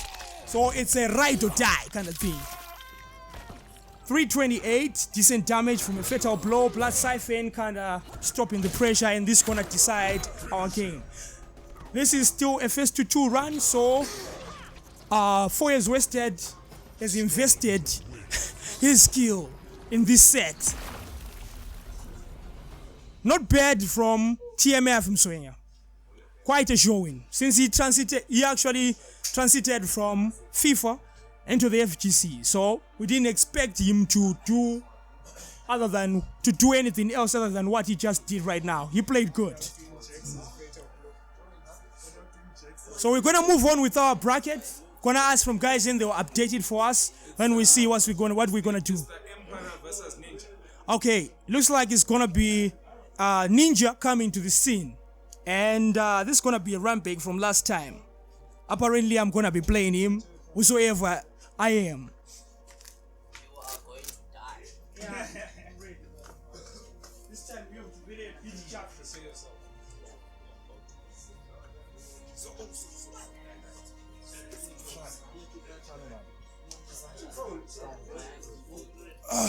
Hello, ladies and gentlemen. Hello. Hope you've been having a good time watching the matches. It's been quite a journey so far, and we're moving in closer and closer towards the end of the bracket. So I'm going to have to find the statsman himself, D2, and check out what's happening in the brackets. Mr. Statsman. Choose 2-0 between me and Hussein. I just want you, when you're done, after this, I'll need the book and then you can move on. Mirrorslot is always on my case, so I'm not even going to bat an eye.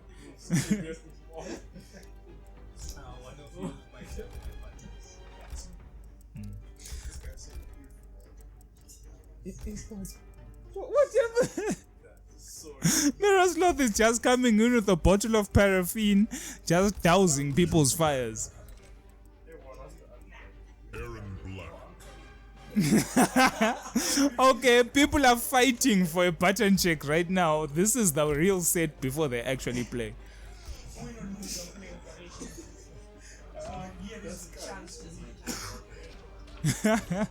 A lot of pressure has been put on Andrew right now, so let's see what exactly is going to happen.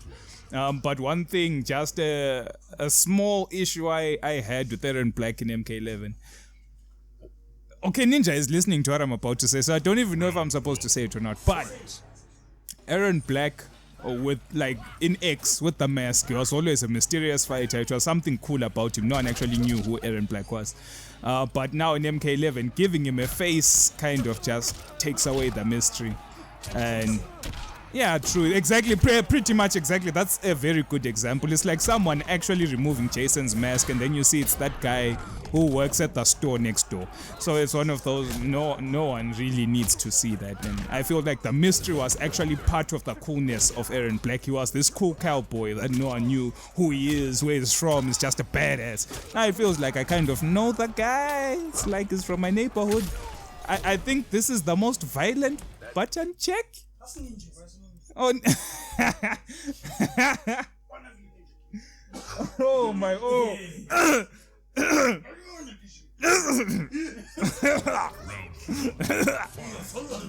Here we go. Okay, so the matchup has begun. This is still first to two because we're only in the quarters. We're not yet on winners final. So still first to two. Not much time you have to adjust to people's gameplay, but just enough time to win. One thing I like about this matchup is how can I say this? The last Emperor moving in with the second variation of Aaron Black, barking irons, right? And I feel like a lot of people always give credit to Aaron Black's first variation and overlook the fact that everyone has two variations. So each variation has its strengths, okay and fine. Some variations not as strong as others, but still, if you can make it work, you can definitely make it work. And I like the way the last Emperor is taking his time to explore all options of the character. As a Scarlet player who uses both variations, I can appreciate that.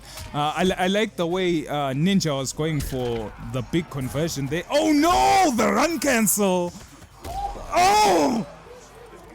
Okay, this is gonna be a tough match. That's all I have to say. Oh my goodness, Mirrorslot was thrown! In the background, Mirrorslot was already thrown. I don't even know how I could have seen that.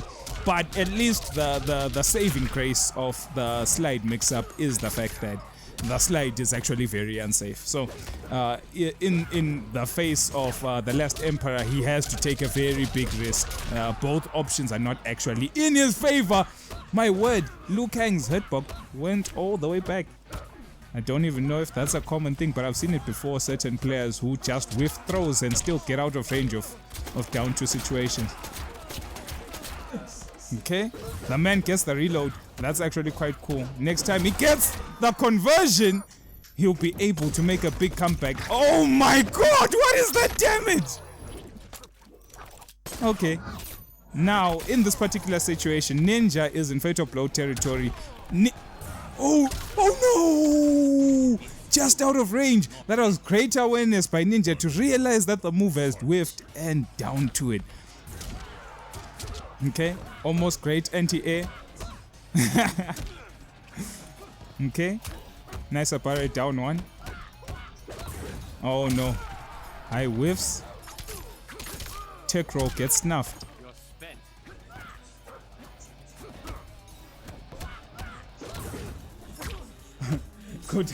Could Miroslav help us, please? Thank you very much, Miroslav. But anyway, so far it's been a back and forth match. Both players are trying to exert their dominance on each other, and it's going either way. He's playing. Can't touch him. Yeah, sharp Zamilela, bruh. He's playing. What the hell? Bruh. Yeah, sharp Zuza, bruh. So, sorry, ladies and gentlemen, just having some mix-ups here. We've got players trying to interrupt some issues.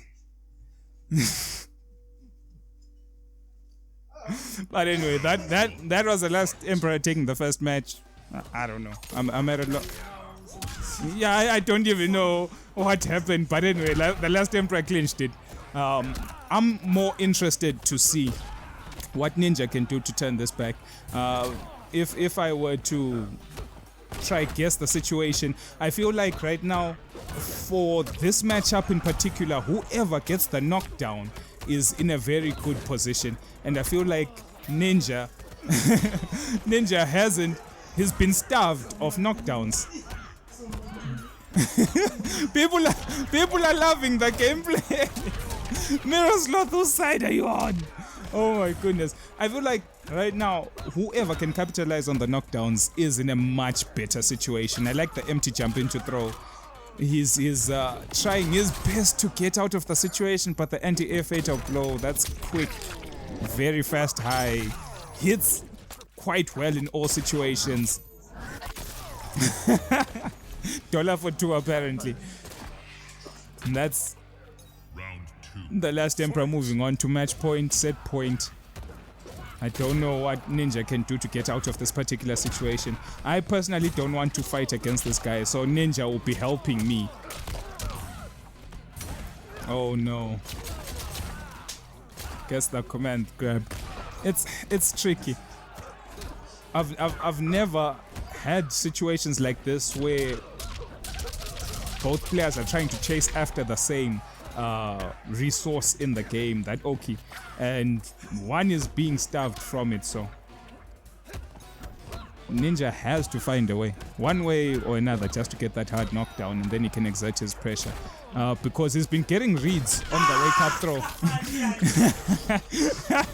He's been getting reads on the wake up roll attempts, but it's not enough. It's not enough damage. He has to do more than that to seal it against the last Emperor. Is a very strong player. Oh no, down 2 gets baited. Oh, and that's it, 2-0 against Andrew. Let's go!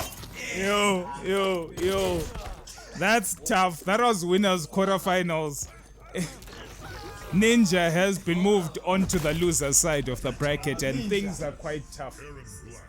And let's see with the stats, man, where the bracket is sitting. I know for a fact Rizzy Black should be playing next, but I'm not sure who exactly he's playing. So when I'm seeing him doing the same shit, I'm actually doing How is the commentator? Yes, he is the commentator. Oh my word. Okay, so like I said, we have time finish Mswenya in the losers and Ninja in the losers. So we have Fiery D2 versus Rizzy Black and Smooth Jarvis versus Ute. So could I please have Fiery D2 and Rizzy Black on the sticks? The winner of that will go up against Time Finish Mswenya. And then we'll have Smooth Jarvis going up against Ute. The winner of that will play up against Ninja. All these matchups are going to be really tough matchups. We still have time. And the loser of these matchups is going home. The loser of these matchups is going home. It's Fiery D2. It's Fiery D2 versus Rizzy Black. After that, then we would be moving in closer in losers' quarters. And situations are quite tough. I'm bearing in mind whatever result happens in winners' final, the matches after that are going to be very difficult. But that's it. Rizzy Black versus Fiery D2. Good luck to everybody. Please check your buttons and I guess have a great match. May you take score as they play. We have our resident referee Ute sitting between the two players. Sea of blood. We're gonna have Ute, our resident referee, looking for any foul play between these two players. He's suspecting that Fiery D2 might be the culprit, but at least Ute is keeping eyes on this matchup right now. These two players have been known to try cheat each other as best they can. So Ute is stepping up. I'm liking that, taking up responsibility, doing the right thing, and refereeing these two players. There's gonna be a button check and get back to you when the match actually begins.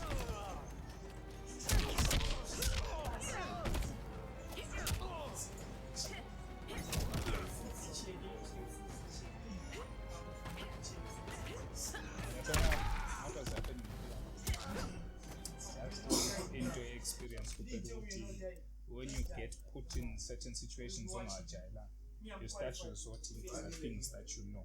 Which I know this, I'm going to use this. That other guy will end up picking up on it.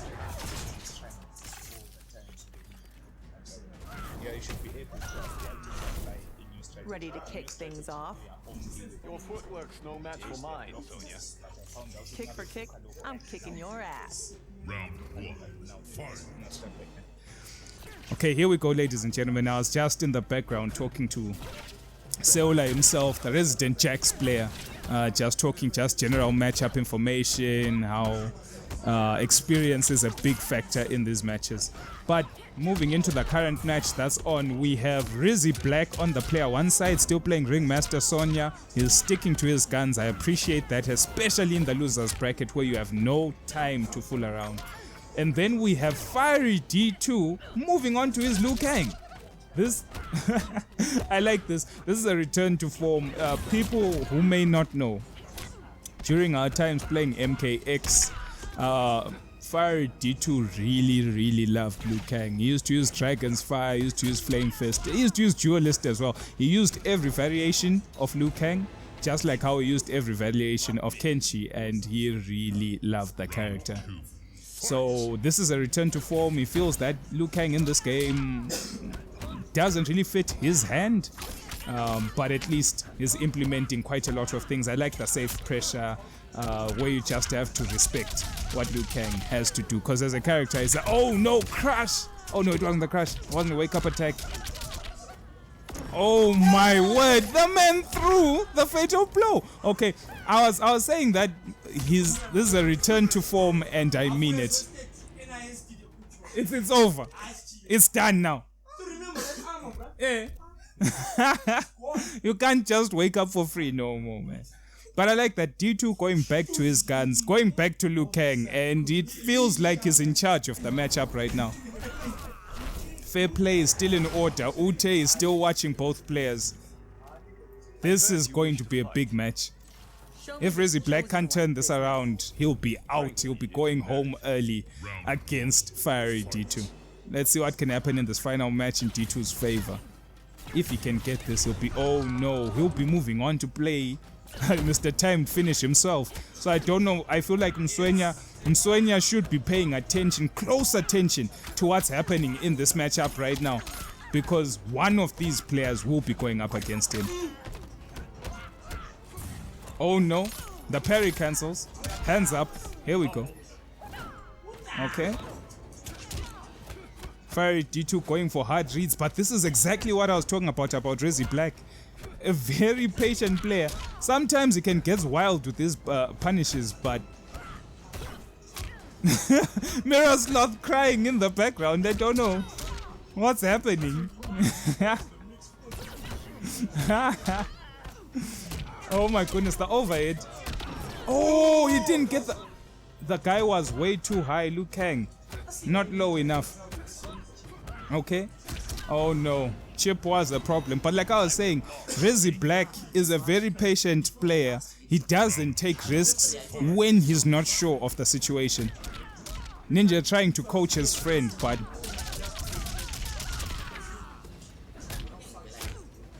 okay.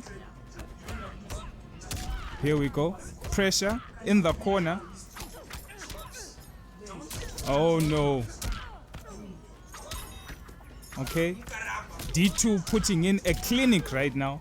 Not letting him out the corner. The last kicks.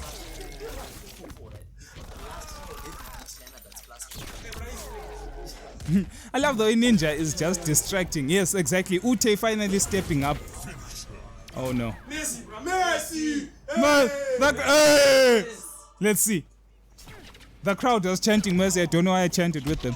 Okay.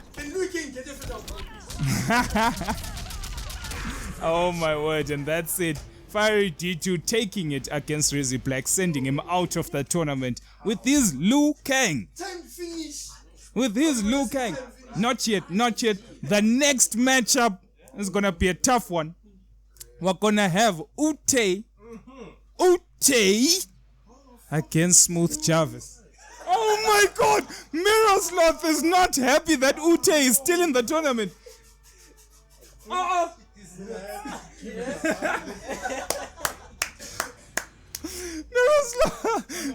Mirror Sloth is not happy that Ute made it further than him in the tournament. He needs to sit in the front end. Man. Yeah, thanks, man. Thanks. Okay, 2 seconds. Customize, learn, conquer, fight. Customize, learn, conquer, fight, store. Okay, here we go. Ute. So, the thing is, there is some rivalry happening between Mirror Sloth and Ute. Both resident Sub-Zero players. Mirror Sloth is not happy that he went out and got a lesser placing than Ute. He got a difficult placing, not a lesser, and it's a difficult placing. Now he's busy, they're looking at each other. Mirror Sloth is stepping in to ref this match. Gents, can we play before time runs out? Come on, man. Come on, man. I'm waiting for the players to get into this.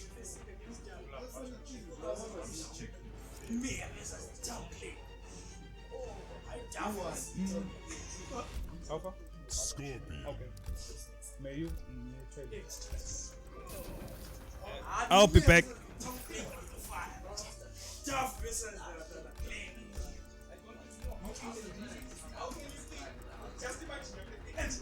We are back at it. Really back at it. So, these guys are no strangers to playing the footsies and the fundamentals of fighting games in general. Smooth Jarvis, late registration, late entry because of craft, ABCD.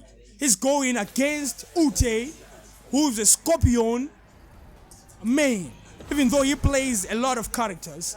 I'm keeping an eye Side.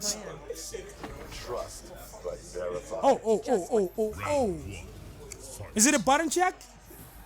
It looks like it's gonna be a button check. People wanna check out their things if they're going sideways or not. We are actually on the CEO stage. Thanks to NetherRealm Studios for giving us such a site. Okay, Smooth Jarvis going with his main character Sonya, Mama Blade, the Ringmaster variation versus Ute, Scorpion, Searing Rage. dealing a lot of damage. My God, that entrance is one of the best. Right, so these guys are actually seated on crossed up, what do I say, opposite positions. But either way, we're gonna correct that sooner or later. So Ute is on our right, or on my right on the screen, versus Smooth Javi Sonya on the left. Okay, a few grapples, punches. Neutral is just starting to shape up. More rings. You know, that's the gameplay of Sonya. She always has to pressure you with the projectiles, make you actually impatient, try to get in by all means. When you actually don't calculate and you jump into the range of back 1 or forward 4, then she whiff punishes you. Same as Scorpion plays almost a similar gameplay with that forward 3. So Smooth Jarvis just secures round number 1. Nice whiff punish, but didn't convert to the heavy damage. Guess he didn't think it's gonna hit. Either way, finding himself cornered by Sonya is a scary place. You have to get that out of there. Nice teleport to cancel the rings. Breakaway by Smooth Jarvis into the 1-3-4 string takedown. Overhead blocked. Oh, that chain is not safe, but only a few people can punish. I think as Sonya can punish with forward 4. That means that's advancing. Nice. Scorpion at the brink of life. Okay, juggling with a searing rage chain. Fatal blow tossed and blocked. Punished accordingly. Back throw. Snaps the neck. Takes the first match. Two straight rounds. Smooth Javi is playing chilled. Also, Ote is not out of it yet. Still the first game. Surprised he just jumped right back in. That means he needs his mojo still warm. Ain't nobody who can eat his supper, leave it for 10 minutes, come back on it and it will taste the same. So you rather jump on it while it's still hot. Okay, forward 3-4 whiffed and nice whiff punish and a breakaway from also Ute. Recognizing and realizing that Mama Blade dies horrendous damage. When it comes to Mama Blade, she is actually a beast. In this game, it's Mama Blade, it's Garrus, it's Noob Cyborg, Jackie, and other individuals. They deal a lot of damage. So if they get you with their bread and butter, damage combos, 1 bar combos, they do a lot of damage. So you got to break away before you find yourself suffering life deficit. Okay, Searing Rage showing up the gameplay and trying to chip. Not punish accordingly, but the chip almost went through. Okay, Ute juggles and he's not careful. If he's not careful, he's gonna die. Just try to do it a poke or something. He was actually lucky. Smooth Jarvis didn't commit to a 50-50 fatal blow combo from Sonya. Was most places and most cases, you'll find out Sonya players will just do back 1-2 or just back 1-4 into fatal blow. You have to just guess, is it overhead or low? Nice punish, roll away, and punish accordingly. 30%. What kind of damage will 1 bar get you? That's the kind of damage from Mama Blade, just from Rolly Scale. A little bit of zoning. The drone drop. My God. So Sonya rings are actually a problem. Ute is one of the people that you can't count out because he's got some footsies that you can sense. People call his footsies Rayatsu. His Rayatsu can't be actually seen. Can't smell it, you can't see it. Whether he's on Shikai or Pankai, you all know. 1 foot on the grave and the other one is on the side. Hey, I hear somebody screaming, hey, Kageyoshi. He's always on Kageyoshi. He knows. Back to MK. Smooth Jarvis took the second round of the second game. So he's now tied up. He's on set point. Yet Ute is fighting for his life. He needs to win this round for him to stay in the game. Nice grapple. Oh, Duff. spear, more rings, good zoning and patience, teleport. You know Scorpion teleport. Oh, nice down two. What is he gonna do? There's no breakaway. There was breakaway. Nice. I thought the same. You can't not break away. You cannot break away in Mama Blade's combo because she will do, I don't know, horrifying, traumatizing damage. This corner has been so defying. Down 3 till death. What more would you want? Scumbaggery being played by Smooth Jarvis 101. That decides it. That makes it 2-0. But quite a strong play from Ute. He showed us that he can play Scorpion, because he's one of our few Scorpion players here. By the way, this is the Rookie Road to Victory tournament. All of us here are either newbies or scrubs, trying to fight our way. Nice one. So moving on with the bracket, we're gonna check out how it updates. So Smooth Jarvis is the victor of this set, taking it 2-0.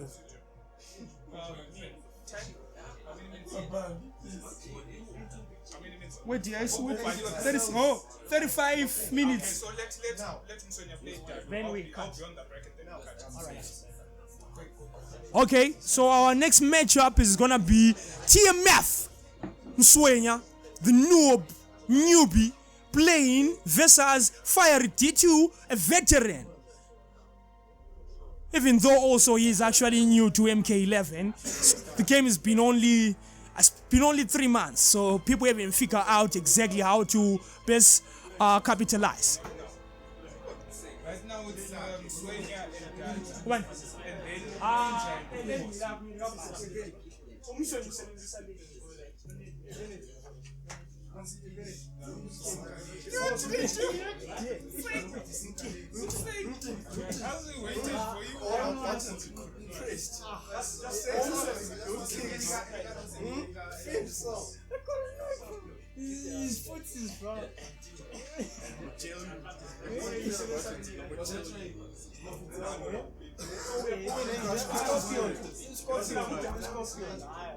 It's got too much memory.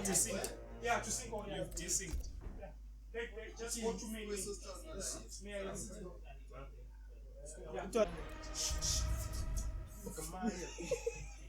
Right, progressing with the bracket, we have Fiery D2 on the left, and have TMF Mswenya playing that noob. This guy keeps on surprising me. When he was going toe-to-toe with the Giants fell. What more would you want from a nigga like that? No offense.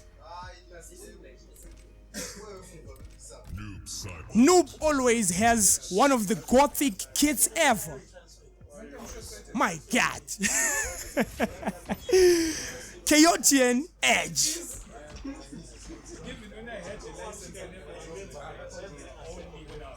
Guess it's gonna be button checked before they play, so that people have no queries about their execution. Because later on, you might hear here and there people saying, this didn't work and this works.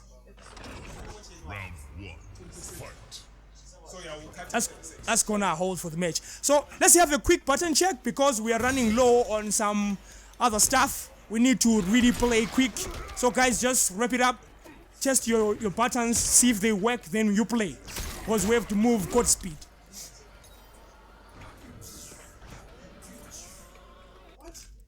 Okay, we're going to the match straight up. It's gonna be a first to 2. Fiery T2 on the left, going with Garrus. And on our right, we got TMF Mswenya playing noob. Here we go. Hourglass final stage. The guy who's never lonely, noob himself. Let's go, Garrus. Let's go, noob. Tossing his friend around. Always watch out when you're playing Garrus. Oh, no crash, nothing. That was encounter hit either way. Nice. With punish into full combo. Oh my God, he dropped the other item. Commentator's case.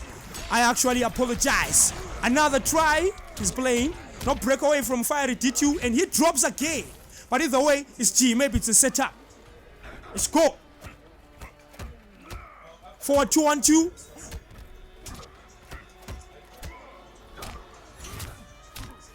Okay, down one, Pox changed, and forward two into the low send trap. Daff, and he actually blocks low. Okay, this is going really good, but either way, life is almost tied up. Mswenya has got a favorable amount. Nice. Not punish accordingly. This is a scary place. Is he gonna break away? No. He chooses to fight again. He could have fed a blood. He could have tried to do down one to grab, whatever. Either way, the victor of this round, first round, is Fire D2. Not a bad showing from TMF Mswenya concerning he's a newbie in this game. Nice. Corner conversion down two. Set up, not daff. He drops it. Oh. I don't know what I'm watching here, but one thing I know, life bars are moving. Oh, daff. Into another one. Yeah, man. Yeah. That's like using a catapult in a gunfight. He actually pulled a wormhole or whatever, void portal to try and trap a nigga who was already jumping on him. But either way, it works. Sometimes it doesn't work. Simple.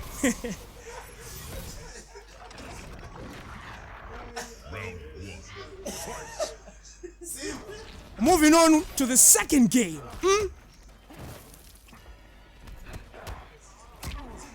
Fiery T2 going for that tick throw, forward two into command grab, but it hasn't been working nicely because he's finding TMF open all the time. Nice, finally finished the combo string, got a decent 30%, 308 if you are being precise. Nice, headbutt blocked, Duff, maximum range, yeah, that wasn't it. Yeah, again. This guy doesn't get tired of duffing people. Again. Oh shit. He was going for it again. Why am I sensing some scumbaggery from Fire T2? You know this man is a decent man. You shake his hand and you step on his toe and he won't say nothing. He will just say brother.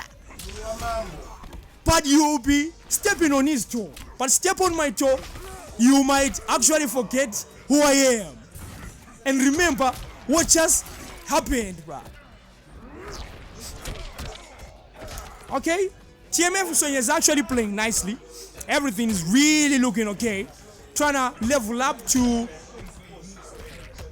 the offense that Fire D2 is bringing to the table. Nice. Raw teleport punish. Decent damage to 70. He might take this round if he's straight. Down one into throw. Ooh! That was good. Well done, well done. Fire T2, by the way, is on set point, and Mswenya is actually on match point. He needs this round to stay afloat, to stay awake. Nice. Up three. Shoulder, pox, blah blah blah. 10 big time. If I could 10 and I get stuffed by noob. Arakiri, by the way, shouts out to Arakiri. I don't know that nigga. I used to be a fan. Maybe I'm still a fan. But those sex scandals, I don't know what that is. He's only human in that either way. I'm only human. And he drops his finishing. Oh God, this is bad. But either way, keep the faith and tackle the guy from the air. That actually ties it up 1-1. I told you, never count TMF out. This guy came from the...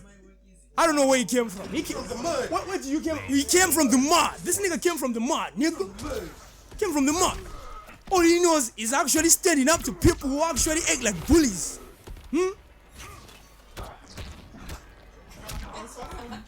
Nice.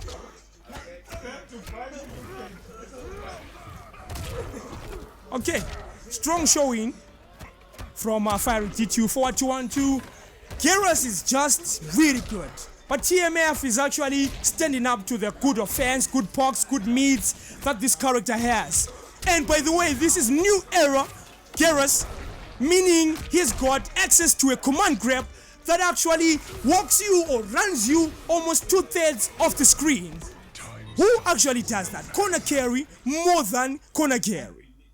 Round 2. Fight. Hourglass, fighting on the hourglass.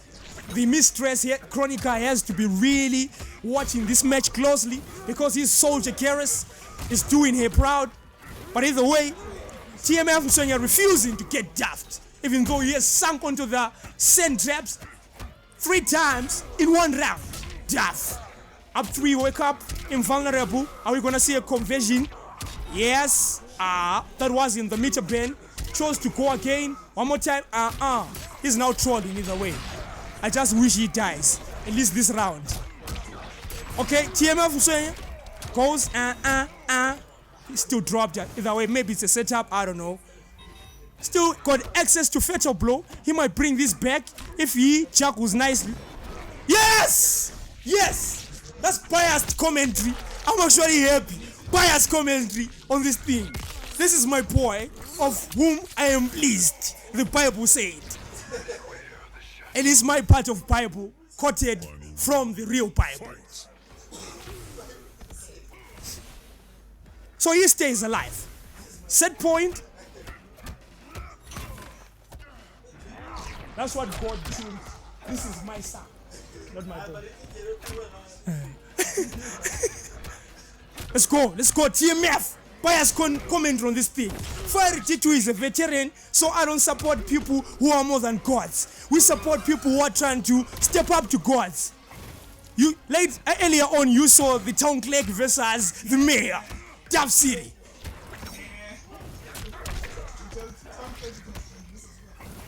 Seula. Yarak.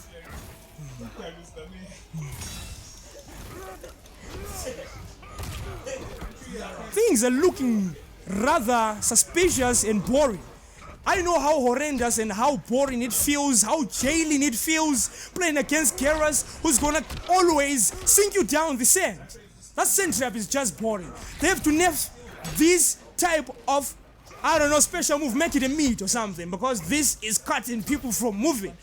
But either way, he doesn't have a projectile, so they say he needs it. That's gonna settle it.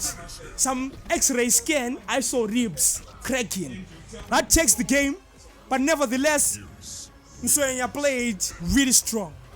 And that's gonna be 2-0 in favor of Fiery D2. 2-1. 2-1 in favor of Fiery D2. So TMF played really good. We're gonna have a short break. Thank you very much.